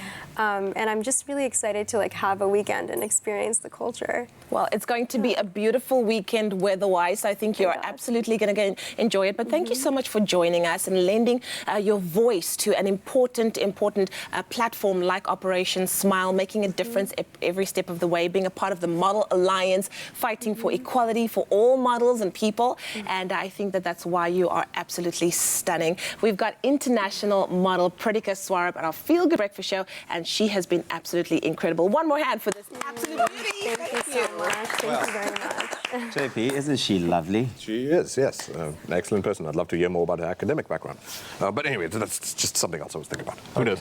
I'm tongue-tied. You are so weird, man. I think I'm besotted. Okay, well, you know, on a Friday, we like to set you up for the weekend. If you are planning to go out and check out some movies, this one that we're going to be chatting about now that JP's got under his sleeves there is going to be very interesting. These guys, they go to Sweden to attend a festival that only happens once every 90 years. What's the worst that could happen? When I saw that, I was like, forget it. Yeah, if you're going to visit a bunch of white people who don't have Wi-Fi, you know some stuff is going to go down. Do not go off the map with people who are dressed like cult members. Because, I don't know. What's this about? Tell me more. So you've got these American tourists and they're students and they just need to let their hair down, especially after the lead character played by Florence Pugh, Danny, has a really sort of cataclysmic happening in her family. I don't want to give away too much because, not because it's a spoiler or anything, but it helps you build the character once you see the movie unravel itself. And despite it being horrifying, it's from the maker of Hereditary, a movie that I gave 10 out of 10. It was a masterpiece. So this is another horror edition of his. Yes. Then, despite all of that stuff, they actually made a fun little promo where they treated like this fun, cute summer camp that's all idyllic and fairy tale-like. Let's have a look at that. Okay. Set you up for the disaster ahead. What time is it? 9 p.m. That can't be right. The sky is blue. This is what 9 p.m. is like here. Welcome and happy Midsommar. Unbelievable. Let our feast commence.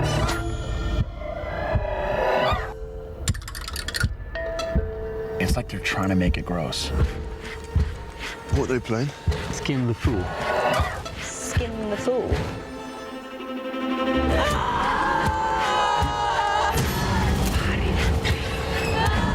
So we're just gonna ignore the bed? It's a bear.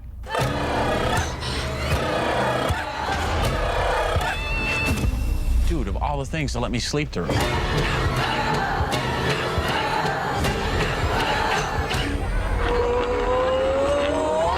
That sounds fun. Well, the really weird thing about it is that they really do set it up as a really nice summer getaway, and the whole time in the seductive, promo, yes. you want to be there, but you can see. Let me tell you, no good things happen there. When they said barbecues, it's not the barbecue you're used to. It's not even braai. You'll see. It's not nice. What's really interesting, the kind of stuff that the movie's dealing with, is similar to Hereditary, where you have the story of a family member feeling like she passed down a mental illness to a kid. She was this burden to them, but now the kids are a burden to her, and she feels bad about not wanting the situation anymore, etc., etc. Danny, the character that you're looking at now, is sort of on the cusp of her and her boyfriend having possibly either a split or breakthrough or a breakup or whatever. I won't tell you how that goes. Okay. Because he feels like she's getting a bit of a smothering sort of agent in his life. I don't know what the heck that means, but yeah, it's becoming too sort of crowded for him or whatever. But that's because she is going through some stuff herself, and so you're dealing with this tension of, geez, how do you break up with someone? How do you part with someone if you're also trying to be the foundation to them and the support to them? How do you deal with the guilt of saying, I must leave you or something like that? Does this help them do this in any way? Because is this the place to go to find your resolve? You'll find out. I don't know if this is so much a place you go to, or you'll even question the movie as, were they set up to come there? Were they purposely being softened for the kill? And I'm not saying anyone gets killed. We'll find out when we watch the movie. What's your verdict on this? I am am really pleased by any movie that takes chances to be completely different. Yeah. So there's a moment, maybe about the 2/3 mark in this movie, where everyone in the audience is just going to be going, "What's happening? What's happening?" And it creates such an unsettling feeling and anxiety. It's not horror scary in that way. It's just like I should be somewhere else. I should go. I should go. I It's should go. quite light. In summary, that's the thing. You want to see more, but you also know that something's going to happen. Should I stay or should I go? You're constantly walking this line of, is it just their culture that they did this horrible looking thing? Yeah. Is it something I should respect, or should I be getting out of there? Should I be turning tail and running? Popcorns, JP, popcorns. Bring the popcorns, JP. Okay. 8 out of 10 for Midsommar. Wow. It's like I said, if someone is at least that's impressive. Can possibly sag in the middle for a lot of people, and some people might feel like it's very long. Yeah. But it does something to you where not even you will be going, "What's happening?" But I swear to you, at some point the director must have turned to the director of photography and gone, "What's happening?" Yeah. It really feels like the movie is handed over to these creepy locals. It's no longer just you sort of observing at a distance, like watching on your laptop or on a big screen. 8 out of 10 is super impressive, and you've totally sold the movie to me. Just that trailer on its own makes me want to go check it out. Beautifully it is out shot. today here in South Africa, so if you're going to be making plans for the weekend, that's something to consider. Definitely. We're going to take a quick break. Okay. We're going to take a quick break. You tell me. I'll tell the people later. We'll see you in a bit. Tell me.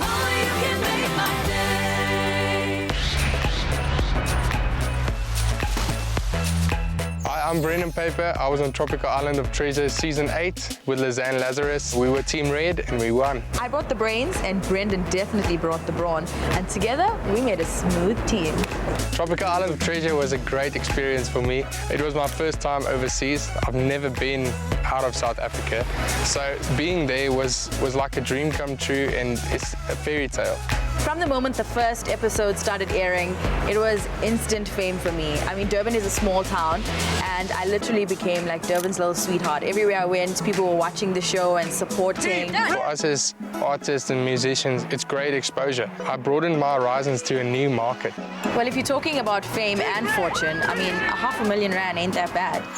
As soon as me and Lizanne won the R1 million, I decided to put on a deposit on my first farm. It was a big dream from when I was a little boy. To have this place means a lot to me. Every time I'm here, I can just be myself and just be one with nature, looking out as far as the eye can see. It's just an awesome experience. What did I do with my money? A bit too much, I think. I obviously took myself to the shops and had a little shopping spree. And then I bought myself one of my dream cars and I contributed to my charity, like I said I would. I'd say if the opportunity comes to you, I'd take it because it's a free holiday. Whether you win or not, you still get an amazing experience. Auditions for Season 9 launch in August. So here's your chance to win fame and fortune, just like I did. If you're talking about a smooth experience, this would be it. Tropical Island of Treasure Season 9 on the beautiful Caribbean island of Curacao. Tropical Island of Treasure, Curacao.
It's my feel-good breakfast show.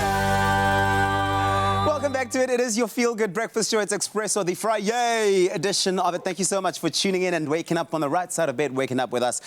If you are wondering about that movie just before the break, JP says if you are under 18, don't try watch. And if you are dealing with a suicide in the family, it might be a little bit triggering. So do pay attention and be mindful of that if you're going to be watching that. It smells like the weekend, but it also smells like the culinary hotline bling, ting, ting, ting, which is coming up right now. It's time for the news.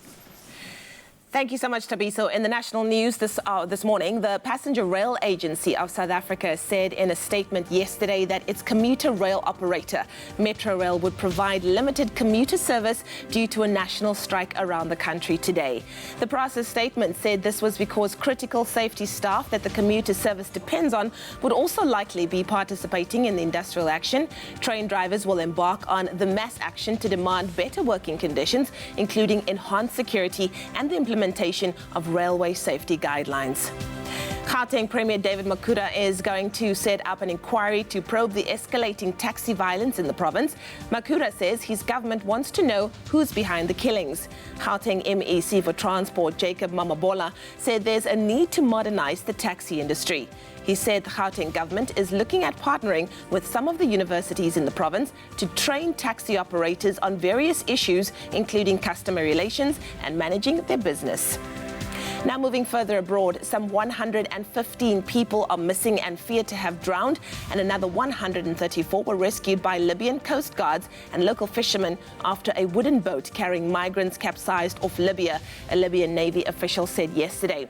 There were about 250 people on board, mainly from Eritrea and other sub-Saharan Africa and Arab countries.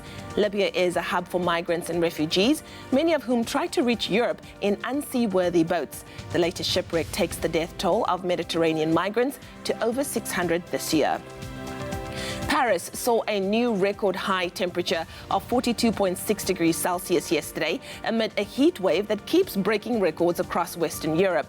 Germany also set a new national temperature record of 41.5 degrees Celsius, bypassing the figure set just a day before, as did the Netherlands, who experienced an all-time record high of 40.7 degrees.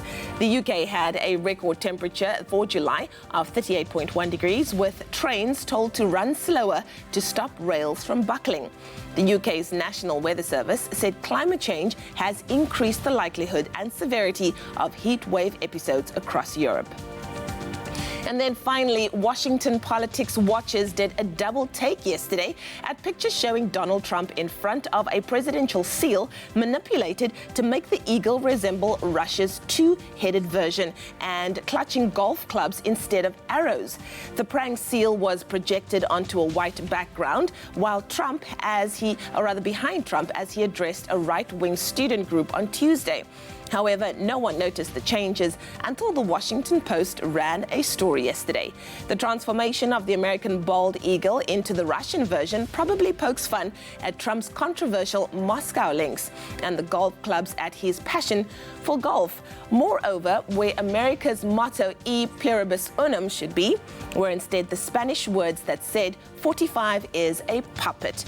Trump is America's 45th US president. Well, that was your 8 o'clock news update. Here's a final look at what's happening in the world of sport with Graham.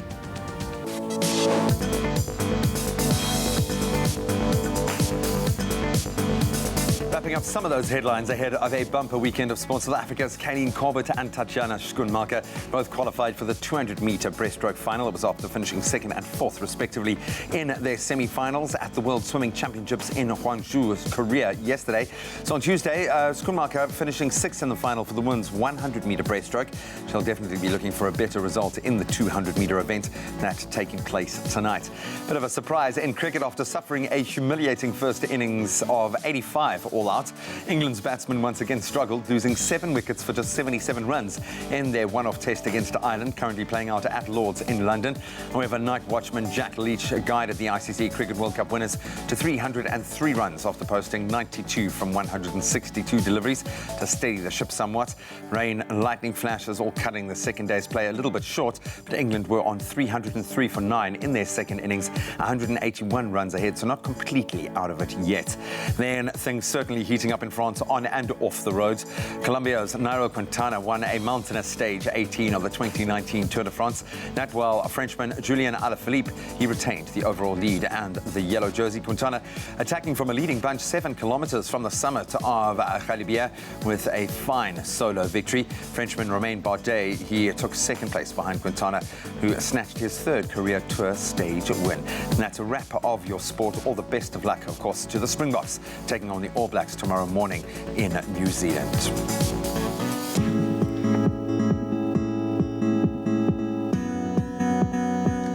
Thank you, Graham. Let's take a final look at your roads this morning. We start off in Gauteng, out in Germiston. There is a stationary vehicle on the N3 northbound. That's before the Geldenhuys interchange. The right lane is obstructed, so please do keep a lookout for this.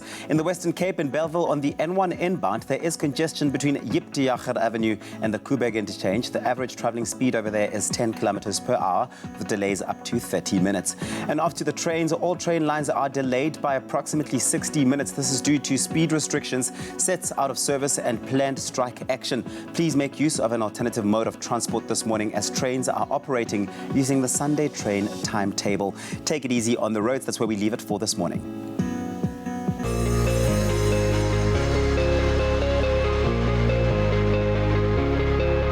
Now we give you a final weather update, but before we do that, thank you so much to our very own Katlego Maboe, who sent us his beautiful sunrise picture from Escort out in KZN, where plenty of sunshine can be expected with little to no wind, reaching a max of 19 degrees. Thank you to Ntokozo Makatini for your sunrise picture from Josie, and David Yap for your sunrise picture from Durban, as well as Gary Okamp for your sunrise from East London today.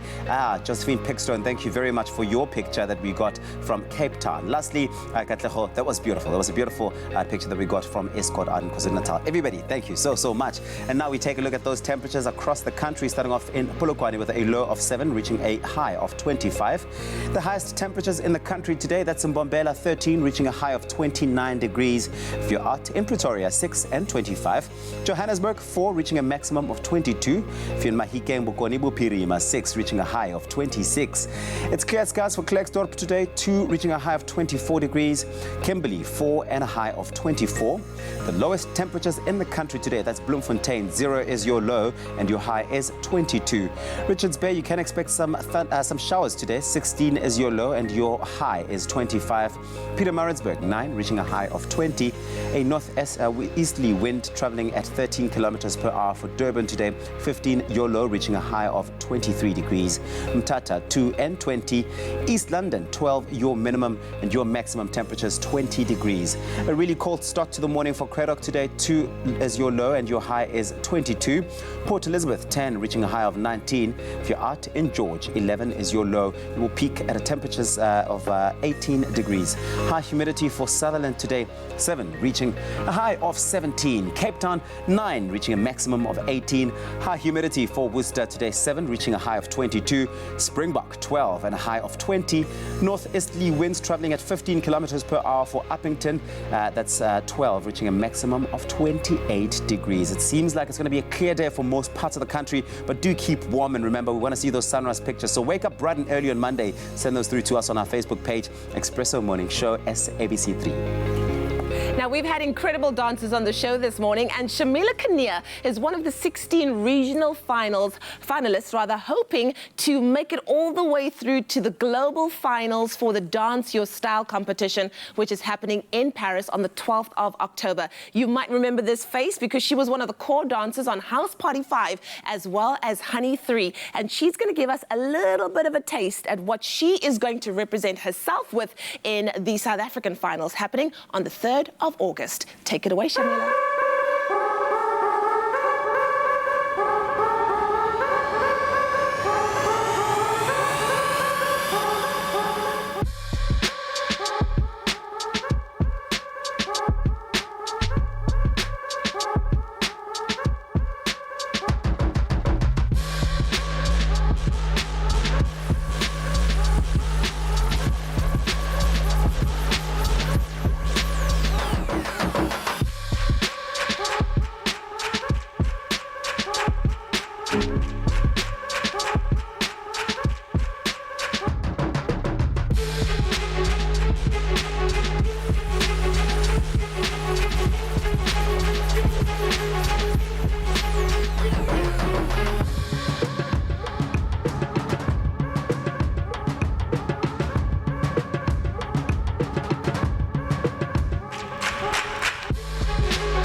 taking part in the Dance Your Style competition, looking for the world's best street dancer. That's happening now on the 3rd of August, where we will identify a South African finalist who will go up against 30 other countries and hopefully be crowned the best street dancer in the world. One more time, make some noise. Shamila Kinnear, everyone.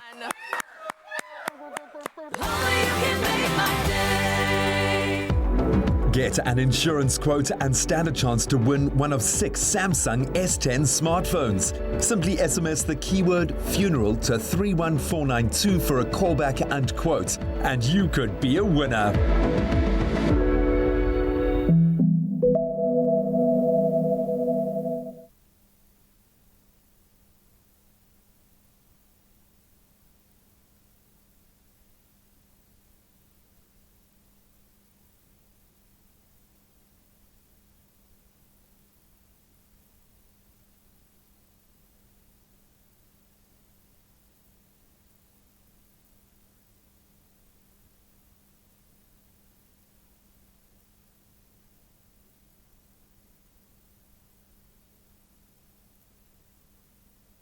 It's my feel-good breakfast show. Call us on your cell phone. Culinary hotline bling. That can only mean one thing. Well, it's Friday, and that can only mean one thing. It's time for the culinary hotline bling. Ting, ting, ting. And today we're taking a trip to our favorite winter veggie patch. Now, we know that winter is the best excuse for all those naughty comfort foods, but it's also the worst time to get the colds and to get the flus. And as South Africans, though, this poses a bit of a problem and a little bit of a challenge because of one thing, the braai. Because let's face it, not a lot keeps us away from lighting up our braai fires, especially with the rugby this weekend. But the good news is that you can still get all those good nutrients in that you need. And of course, here to tell us more about putting together the best, healthiest dishes around the braai is Helene Meyer and, of course, Nell Potgieter. Make some noise for our beautiful Bok ladies representing.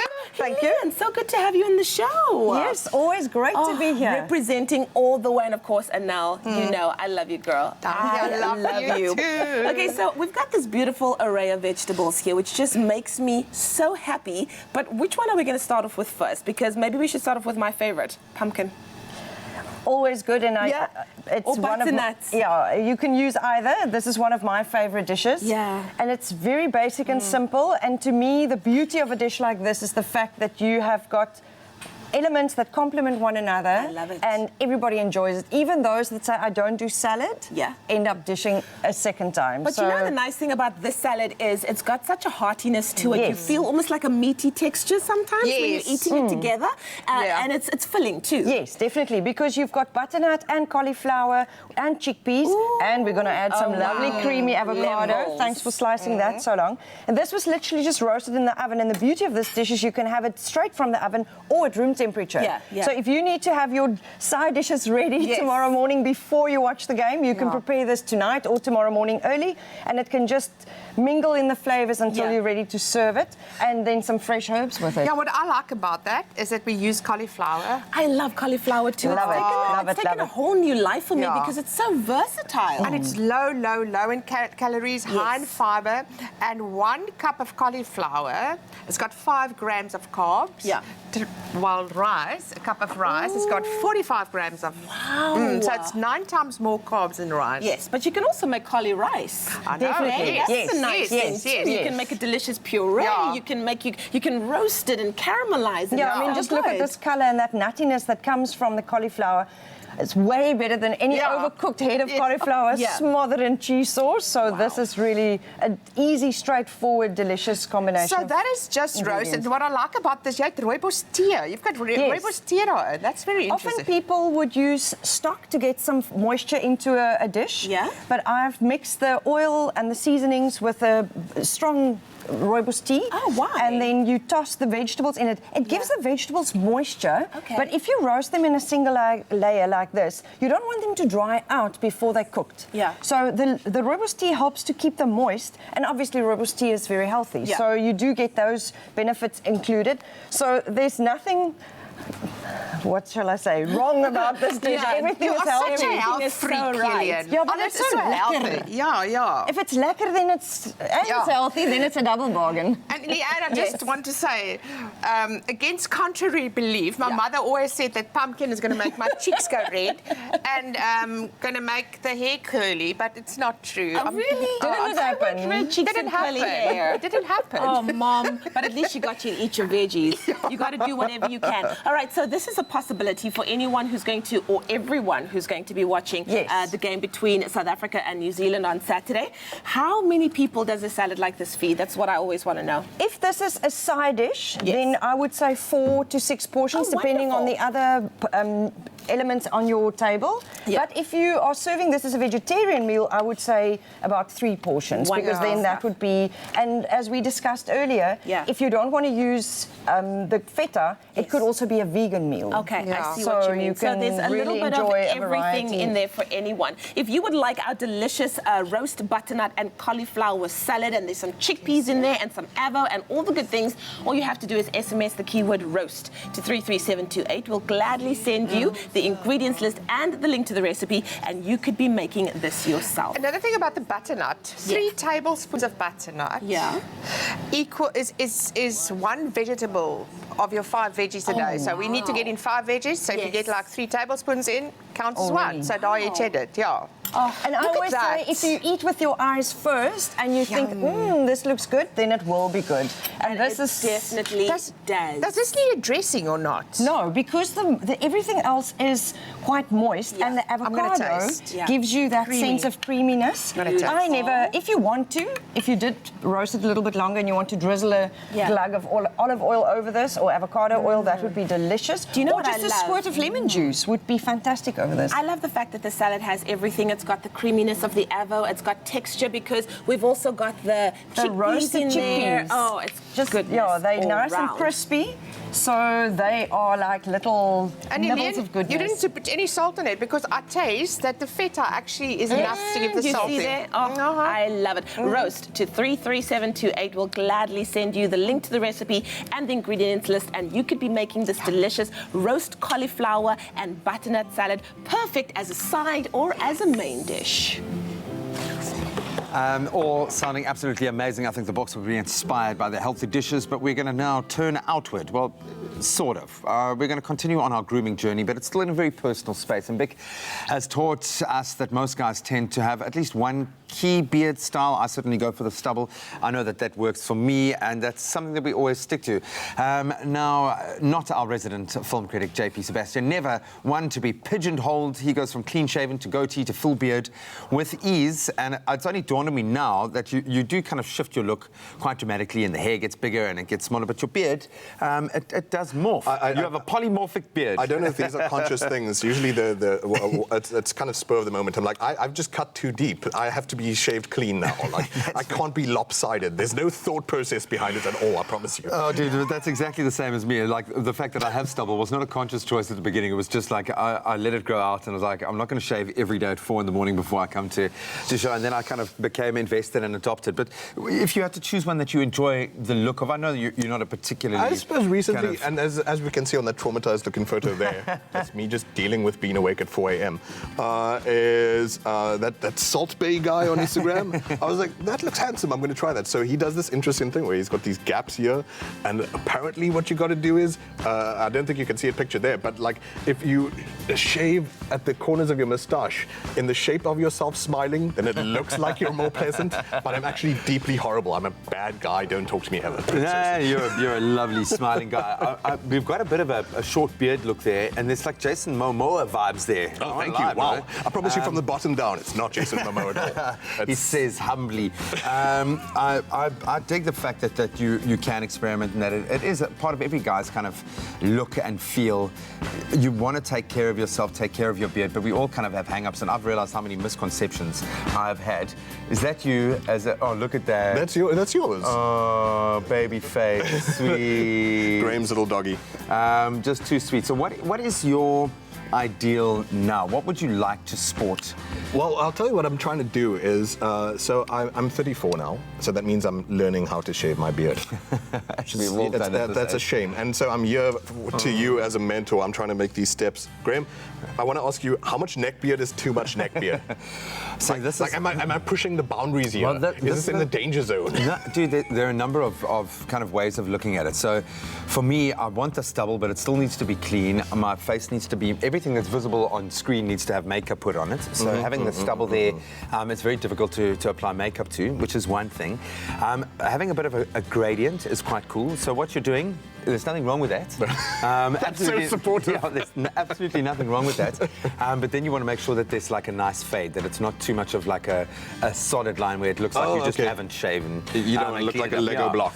So you know, if you are going to use an electric shaver, to have a bit of neck beard, but just make sure that it's shaven in. But in our line of work, when you're on camera a lot, when you're taking a lot of photos, when you're going to have makeup put on, to get that neck line, it can be quite a difficult thing, because I often find that, especially with sideburns, you shave one and then you end up shaving the other, then you shave, and then that's why I never wear sideburns. It's not because I can't. No, I end up looking like I'm wearing like a motorbike helmet if it's too clean like that line. So gradient, you say? So a gradient is good. Otherwise, a handy trick to do if you want to go clean shaven and have the full stubble or a short beard and have a nice defined look, you're basically kind of drawing an oval line, and just be careful, but it's from the base of your jawbones going around, which is pretty much, when I look at the line of your goatee, you went a little bit squirrely there. But it's basically an oval shape, going from one base of the jawbone to the other in a circular or kind of oval shape like that. But the main thing is, don't be shy of making ridiculous faces and trying to look at yourself and stretching the skin out. You actually have to do this. Pull it, do whatever you have to do.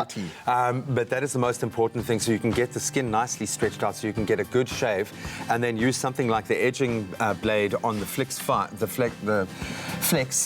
here. You'll see it's got one blade on the outer. That helps you get a nice, once you've shaven, you've taken off the excess throat beard, and it'll be about 4 or 5 centimeters off your Adam's apple. You use the edging blade. I feel like the more we talk, the more you're learning about how horrible my bearding skills are. So but you rock a beard, and you have something that a lot of gents can't do. You can grow a nice thick full beard, you can have a goatee, you can go clean shaven, you can have sideburns, or you can have a short beard. I like the short beard. I think you should rock the short beard a little bit. I want to go for the Pai Mei next, like Fu Manchu. I'll go for the beard tash, where you have an oversized moustache and just a beard.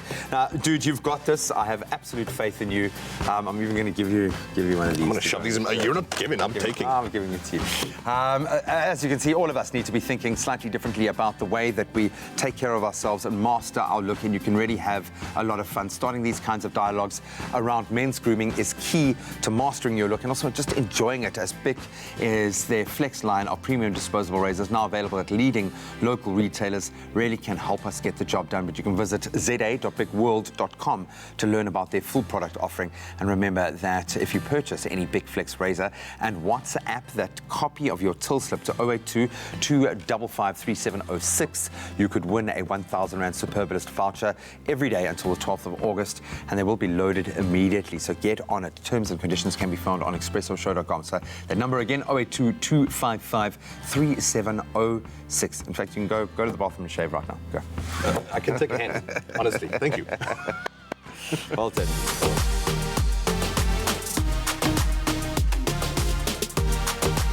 Master your look with Big Flex.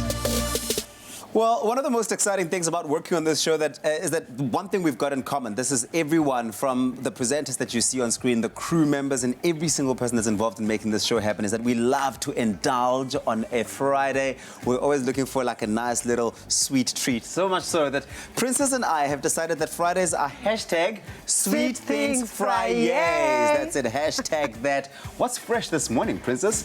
Donuts. Oh, a donut. You'll see everybody fighting me for this donut coming from the other end of the studio, but we're not sharing. We'll see you in a break while we have this hashtag Sweet Things Friday. Enjoy. Enjoy a moment in between with McCafe. See you after the break.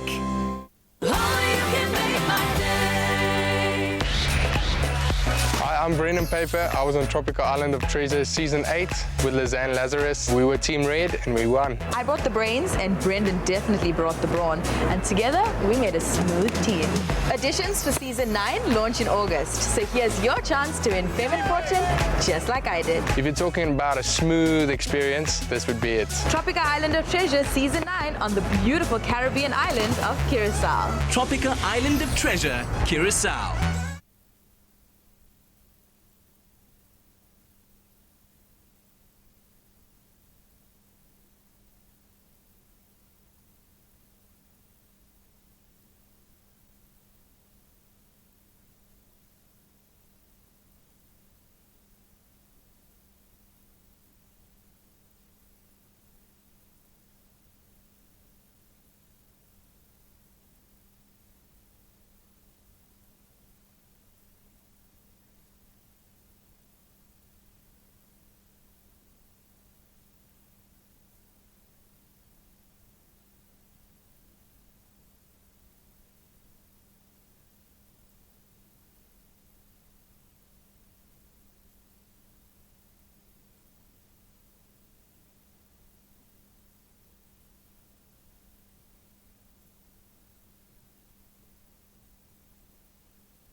Science reaches for the truth. It works for the big and small, for the old and young. And with knowledge as our first ingredient, science is at the heart of our food. For differences you can see, feel, and trust. It all starts with science. It's my feel-good breakfast show. Call us on your cell phone. Culinary hotline bling. That can only mean one Welcome back to your thing. Feel Good Breakfast Show. It's Expresso right here on SABC3. And we're back with the culinary hotline bling. Ting, ting, ting, the Friday edition. And of course, Friday is Braai Day as we get ready for hopefully a smashing weekend where we will smash New Zealand and show them who's boss when it comes to that blockbuster of a rugby match. But we also asked you, when it comes to Braai Day, what are the sides that you enjoy? And Josephine Pickstone actually responded. She said, my favorite side dish with my braai is pasta salad, but differently with delicious ingredients. I love that. Yes. Also, another one coming through from Nicole Gramani who says, pasta salad, slaws, and potato salad. Love trying different ingredients. We love that because it's all about our winter veggies. A bit earlier on, we made a delicious cauliflower and butternut salad, and our experts in the kitchen, Hillian Meyer and our very own Anel Potgieter. And today we're using a different veggie for this segment. We're using cabbage. Cabbage. Yep, cabbage, which I'm not going to lie, most people are not necessarily fans of cabbage. A few weeks ago, Anel, you made us sauerkraut. Yes. Very interesting. Have you tasted that? I did. And I loved it. Yes. But You it's see, not there's the but. Yes. But you know what? What are you going to do with cabbage today that's going to take it to a whole nother level? Because I see orange segments, I see komkommer. And dill. And dill. Yeah.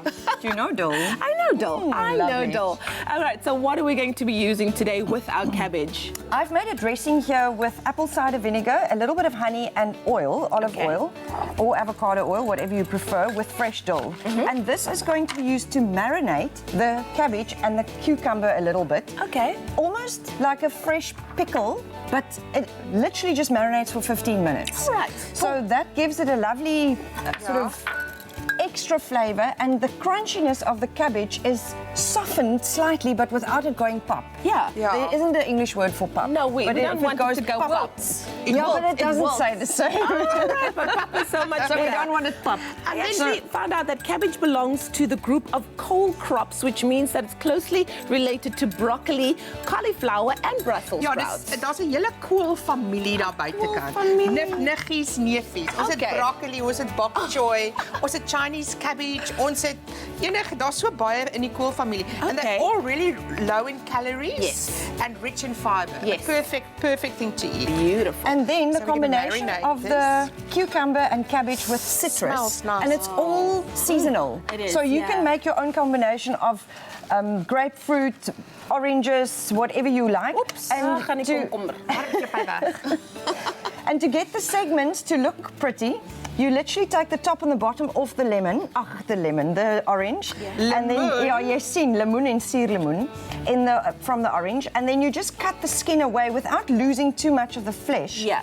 And what I like to do is then cut in between the membranes to remove the individual segments, but I do that over a bowl so that you catch all the orange juice and you make that part of your dressing. Because the membrane is also quite sour as well, so you want it to just be sweet. Yeah, and some people don't like that. They don't. They always remove that from the orange. This is like really chefy, Lilian. It is very chefy. Very chefy. It's so easy. And show us.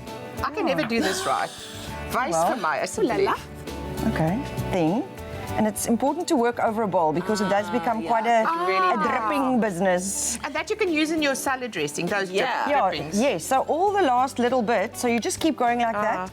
And then right at the end, you literally squeeze all the last juice from the core of the orange. Wow, fantastic. And then you end up with beautiful little wedges, but you didn't waste any of the orange. So what is the salad's name now? It is cabbage and cauliflower citrus salad. Ooh. Cabbage and cauliflower citrus. Not cauliflower, cucumber. Yes, I'm so concentrated. Cabbage and cucumber citrus salad. And if you would like this salad, its recipe, and of course the ingredients that went into it, all you have to do is SMS the keyword salad to 33728. We will gladly send you the recipe and the ingredients list, and you could be making this yourself. It's all about sides for the braai, or this could be a main meal in itself. But let me tell you, it looks absolutely amazing. I think that this is actually all that you need. I think the citrus works very well with the cucumber. And it's going to... it's so fresh, it's alive, it's delicious, it's flagrant. I love it. Fragrant, not flagrant. And dill is a perfect little herb to go with it. Yes. Because dill complements both cabbage, cucumber and citrus, all the C's. We love it. Okay, so we've got two more social comments coming through as well. Chetty Rose says, grated carrots and cabbage with onions and mayo, baked beans with sliced mushrooms, potato salad with diced boiled eggs and mayo. However, I'd like something different. Wow, that sounds like a lot. Where do you start? Also, Shireen Abram says, good morning, Anel and Lilian and Leanne. Hi, you are looking stunning. I always make salads on sunny days with my braai. Can you ladies suggest some other side dishes? I'm watching you right now. Have a lovely day and a super weekend. Hi, Shireen. Thank you so much for that. I've got a lovely idea with cauliflower. So you take the whole head of cauliflower and you cut it into steaks, like real big slices. Then you just take a bit of olive oil with a bit of smoked paprika, perhaps, a bit of garlic, and you brush it over it and you braai it. Okay. On the braai and grill it. Oh, that's a side in itself. That's a side in itself. Wow. And that flavor from a roasted cauliflower. Oh, it is. But ek is baie lief vir aardappelslaai met mayonnaise en eiers. Well, thank you so much, Lilian. Thank you so much, Anel. And hopefully these are the new sides that you're going to try around the braai as we cheer South Africa on Saturday. It is Bok Friday, and we are enjoying every second. Go Bokke! Just too sweet. So good to see everyone, literally the kitchen, getting excited for the game tomorrow, obviously happening tomorrow morning. And I think with our victory over Australia last weekend, that incredible victory over the Wallabies kind of given us hope, but it's going to be a tough one up against New Zealand. But a good litmus test for the Rugby World Cup, what they can expect when we head over to Japan.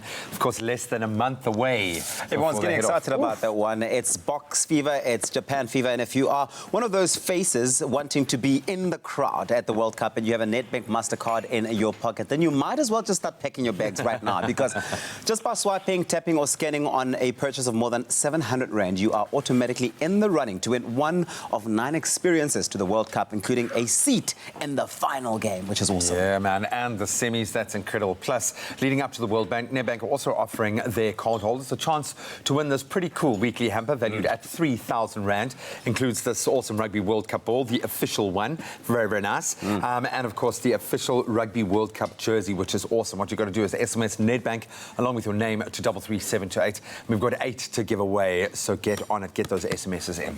And if you're not a Nedbank card holder and you want to be part of all this action, then go to nedbank.co.za/bucket list, where they've made it really easy for you to find the right account just for you. But remember, those T's and C's, they do apply. You can find them on expressoshow.com. Good luck.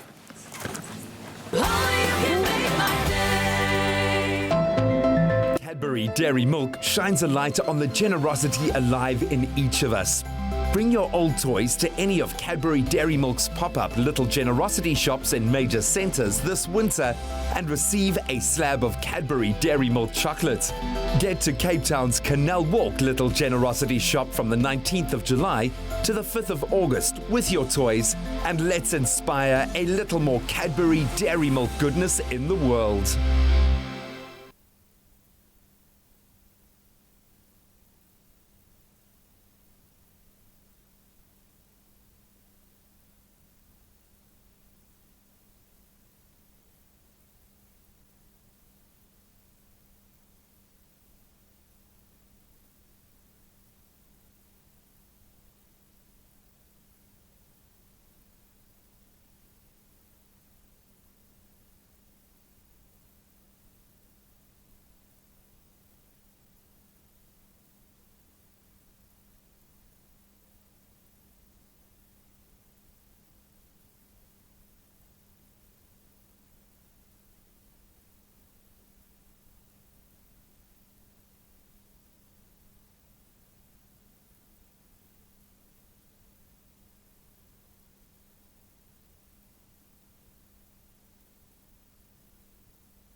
It's my feel-good breakfast show. Welcome back to your Feel Good Breakfast Show. It's Expresso right here on SABC3. The heat is on as we reach the final entry stages for Presenter Search on 3, the Expresso edition. And while your entry may be in the public eye with using the hashtag Presenter Search on 3 when submitting your entry on Instagram, there is an internal panel of judges that you need to wow throughout the competition to get closer to joining the family of your Feel Good Breakfast Show Expresso. And we are about to announce them right now. Drum roll, please. Drum roll. Yes, I can feel the excitement. Well, first, we are very excited to have our very own Leanne Williams as the host of the show. Yes, that's right.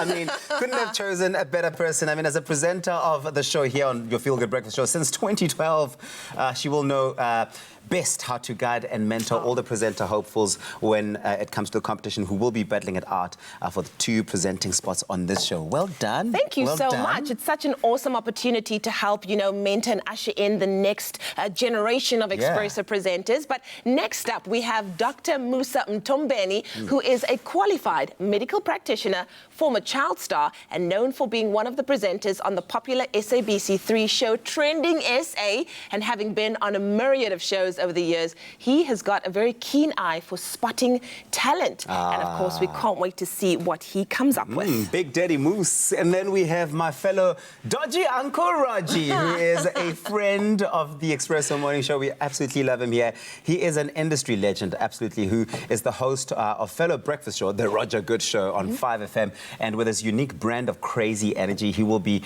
knowing exactly how to draw out the best candidate for the show. We're going to be looking for that energy, and he's going to be the guy to pull it out of you. Exactly. And then rounding it up, we have Tando Tabudi Tabete, who is a household name after she starred in the soap Generations. She hosts the weekday afternoon Tabudi Drive on 5FM. And being a renowned actress, radio and TV presenter, she surely will be having a discerning eye when it comes to finding the right presenters to join your Feel Good Breakfast Show. And she's easy on the R too.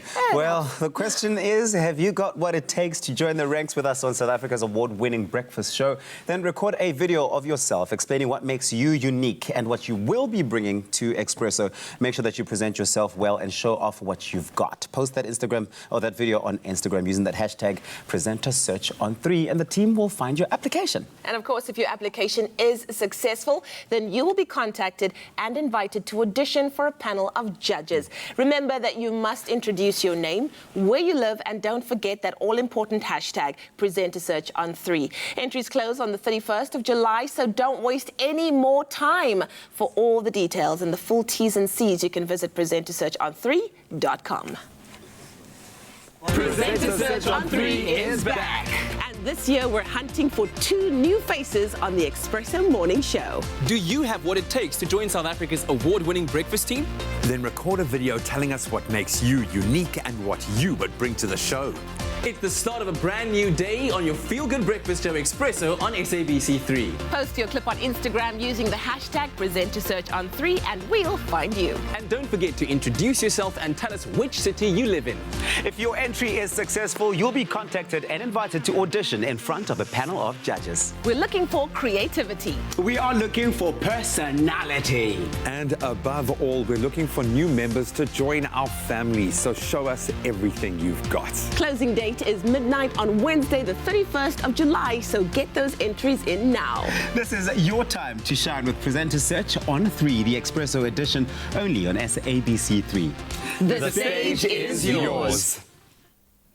The stage is yours indeed. No, the stage isn't mine. The stage belongs to another incredible, delicious recipe that we will hopefully be trying this weekend because we're so excited. Tomorrow, it's the rugby. And you know, with rugby comes snacks. Now, today we're making our very own Clover Amasi cream cheese from scratch. It's perfect for dipping those chips. And here to show us how is the hostess with the mostest for tomorrow's big game, Angie, in studio. Angie, so good to have you in the show. Thank you, yes. Are you excited for the rugby? I'm not really much of a rugby fan. Yeah. I'm more excited for the snacks and the wine. You know what? Put it here, girl. Put it right there. Fist bump. Leave me hanging. Okay, let's talk about this delicious cream cheese that you're going to be making for us. Because as much as I love store-bought, there's nothing like knowing that you made it yourself. Exactly. You put the ingredients in there. And for some reason, it just always tastes better. It's a very satisfying thing, and you know exactly what's in it. True story. And you can tell everybody, I made it myself. Exactly. Like, enjoy. All right, so what does our recipe need today? So a classic cream cheese would be made with milk that you then need to boil over the stove. Yeah. It's a bit of a process. You add some lemon juice or any other acid, and then strain it. So it takes a while. Yeah. But with this one, you're going to skip that whole step. It's super duper easy. So you buy your amasi, which is already fermented. Yes. So it's already got that acid in it. So you get that lovely, when you see it pouring out, it's already got that sort of chunky, clotted effect, right? I love it. So let me tell you. You make as much or as little as you want. Yeah. And it's so healthy for you as well, which is really good. Yeah. Now you're going to leave this to stand and strain. So you've got a colander over a bowl with a bit of cheesecloth. If you can't find cheesecloth or muslin or anything, what I do is, it's a bit of a cheat. I buy, you know those blue cleaning cloths that you get from the shops? Yes. As long as it's clean straight out of the packet. And you put that inside your colander. As long as it's clean. Make sure you don't first wash the dishes. I love it. All right, so you're going to drain it so that now, will drain. all the liquid out of there? It'll take a few hours because it's going to drain slowly, and you just really want all of that liquid to drop through, and then you're going to be left with the curds at the end. So what's dropping through is called the whey. And, doing it like this is not ideal. You want to let it really go slowly. But that's sort of what's going to happen. And also don't try and help it along by going... Don't squish it out, because then you're just going to squish all of it through. Exactly. And you have to start again. Okay. So it's a bit of a process, but what you can do is just put it into this overnight. I leave it in the fridge and just let it drop through overnight, and then tomorrow morning you've got cream cheese. The nice thing is now we've overnighted. The magic of TV. Don't you just love TV? I never want to leave. What you might find is sometimes when you do it by hand, it comes out a little bit grainy. Yes. You just pop it into the food processor with another tablespoon of cream, and then just whiz it until it's lovely and smooth. Oof, I'm available for that. All right. There we go. So what we can do to make one of our lovely dips for our chips when we're having the braai and the rugby is take your cream cheese, and you can do anything you like with it. But we've got some chives. Nice. And some mustard. Oopsie. And the beautiful thing about this is you can also use this in a cheesecake recipe for a very luxurious, delicious, cost-effective alternative. You can add honey to make honey mustard cream cheese. Yeah, we could add some honey into this. So we've got lemon zest and orange zest and a little bit of the juice as well. Yeah. Salt, pepper, chives, and you've got an instant dip. Look at that. That looks beautiful. Think of this with some potato wedges that you've baked in the oven. I think we do have. And then you serve that. So if you would like to make this amazing recipe for cream cheese from scratch, all you have to do is SMS the keyword Clover to 33728. We'll send you the ingredients list. We'll send you the link to the recipe, and you could be making this yourself. But if you missed any of the steps, well, then take a look at this. Clover Amasi is a thick, creamy mass your family will love. Made with love by Clover. Did you know that thanks to Clover, Amasi or Tando full cream mass, a few other ingredients and a little know-how, you can make your very own cream cheese at home? Now that's impressive. Slowly pour 2 liters of Clover, Amasi or Tando full cream mass into a muslin-lined sieve placed over a large mixing bowl. Pop it in the fridge and allow to strain overnight. Gently squeeze excess liquid out of the muslin cloth and place the cheese in a bowl. Next, add 1 tablespoon of orange zest, 1 tablespoon of lemon zest, 1 tablespoon of chopped chives, and a tablespoon of whole grain mustard. Stir to combine. Then add 1 tablespoon of orange juice and a tablespoon of lemon juice. Then stir one last time. For a creamy salad dressing, stir through a splash of Clover fresh full cream milk. Serve your homemade cream cheese drizzled over a salad, as a dip for potato wedges, or on anything you like. Zesty, creamy, and so simple to make, your homemade Clover Amasi cream cheese will be a hit. So go ahead and give it a try. Made with love by Clover.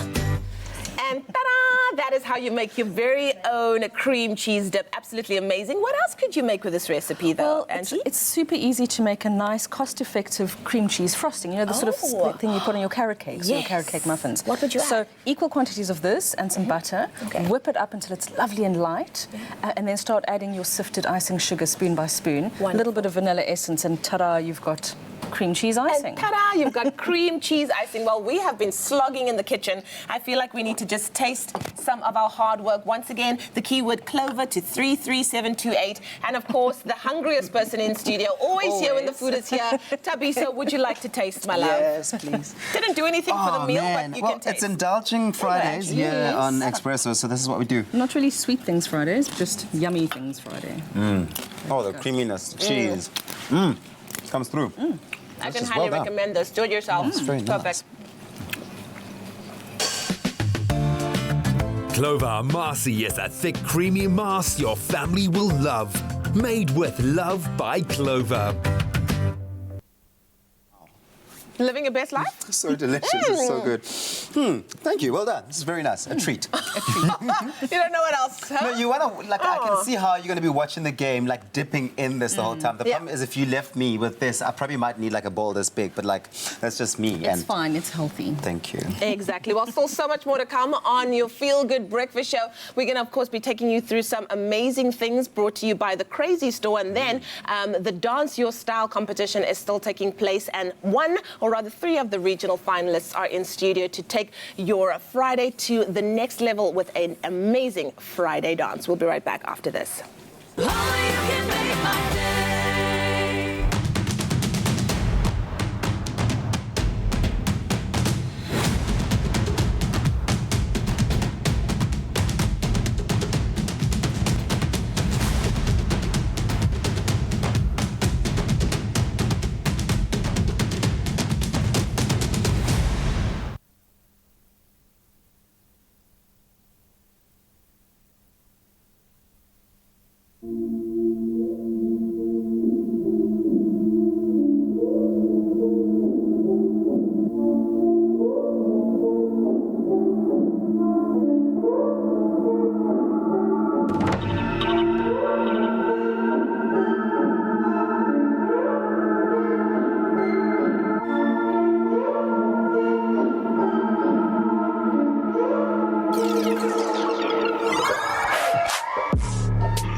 It's my feel-good breakfast show. Big or small, we've got it all. Everyone will find something at the Crazy Store. It's no wonder South Africa considers the Crazy Store the crazy fun place to shop.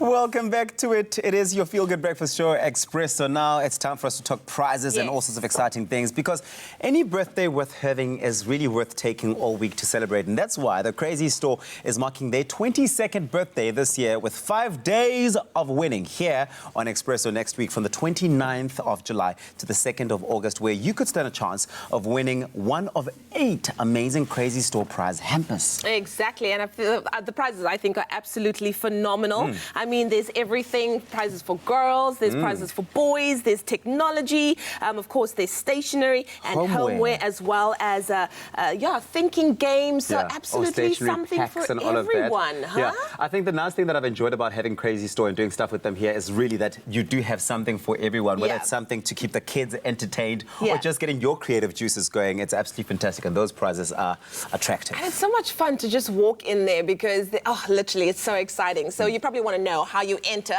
Well, to enter and stand a chance to win these incredible prizes, all you have to do is head over to Expresso's Facebook page, find the Crazy Store post, and let us know which Crazy Store is your favorite for all your crazy shoppings. You can share your favorite store on our Facebook post, and we could be calling you on Monday to spin the wheel and win amazing prizes with us. Well, that's correct. T's and C's apply, and they can be found on expressoshow.com. It's crazy. Big or small, we've got it all. Everyone will find something at the Crazy Store. It's no wonder South Africa considers the Crazy Store the crazy fun place to shop. Now, we've had the immense honor of having 3 of the 16 finalists for the Dance Your Style competition, which hopefully one of them will be owning when it comes to the global competition happening in Paris, along with 30 other countries on the 12th of October. This incredible young man is Lieshane, Boyson and Hugh are the last of the 3 representing the Western Cape. No pressure, as he shows us a sneak peek of what he might have up his sleeve when it comes to the South African finals happening on the 3rd of August. Lieshane, take it away.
Ladies and gentlemen, I'm going to give you this. I don't know if you can talk after that, but Lieshane also represented the country in both Las Vegas and Croatia as well. So this small package right now really packs a lot of dynamite. Lieshane, what are you hoping for the most when it comes to a competition like this? Because basically what they're looking for is the best street dancer, not only in South Africa, but the world. That is a massive, massive accolade, a massive, massive title to hold.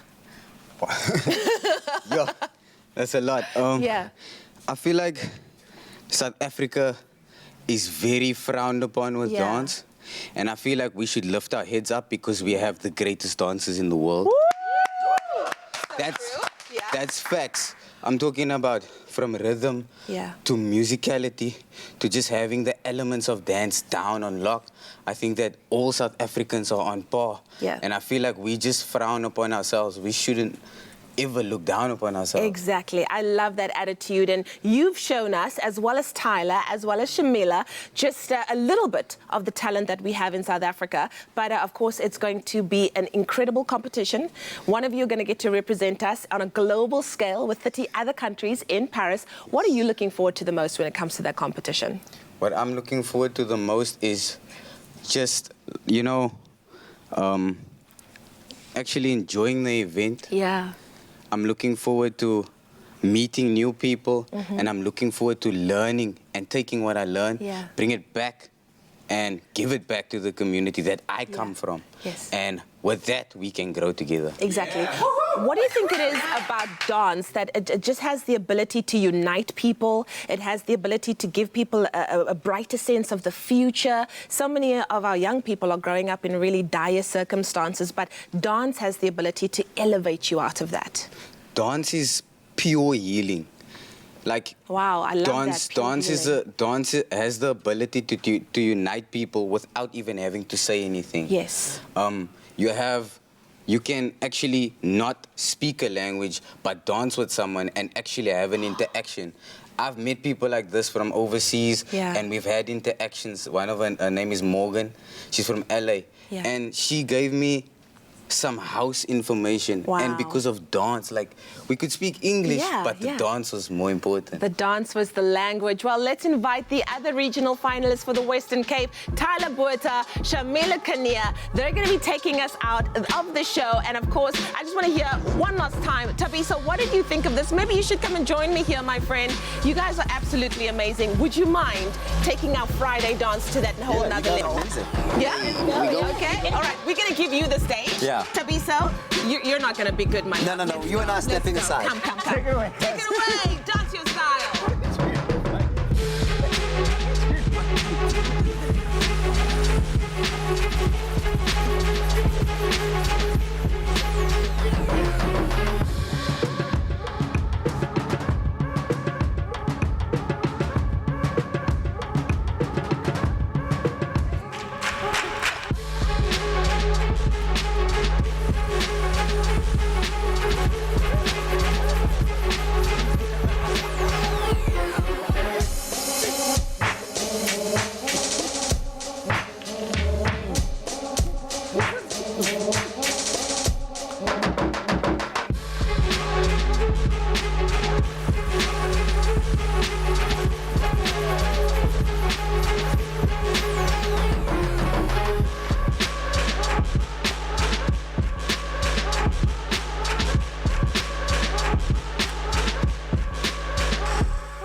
The Global Championships on the 12th of October, and it's all about finding the world's top street dancer. They're going to get a piece of music that they've never heard before, and they need to bust a move. But from what I've seen, I think you guys are ready. You guys are so ready. You're so ready. Well. You're going to represent us so well. The best of South African talent. Let us show them all the love and support. Catch them on their social media and send them all that positivity, because they're going to need it going away to represent our country. Exactly. And of course, let's support the Box on Saturday as they take on New Zealand. Braai, make those amazing sides. It's going to be wonderful. But let us ask our three dancers to take us out one more time. DJ. Shane, Tyler, Shamila. Bye, South Africa. Have an amazing weekend. We love you. Have a great time, everybody. Have a good weekend. Woo!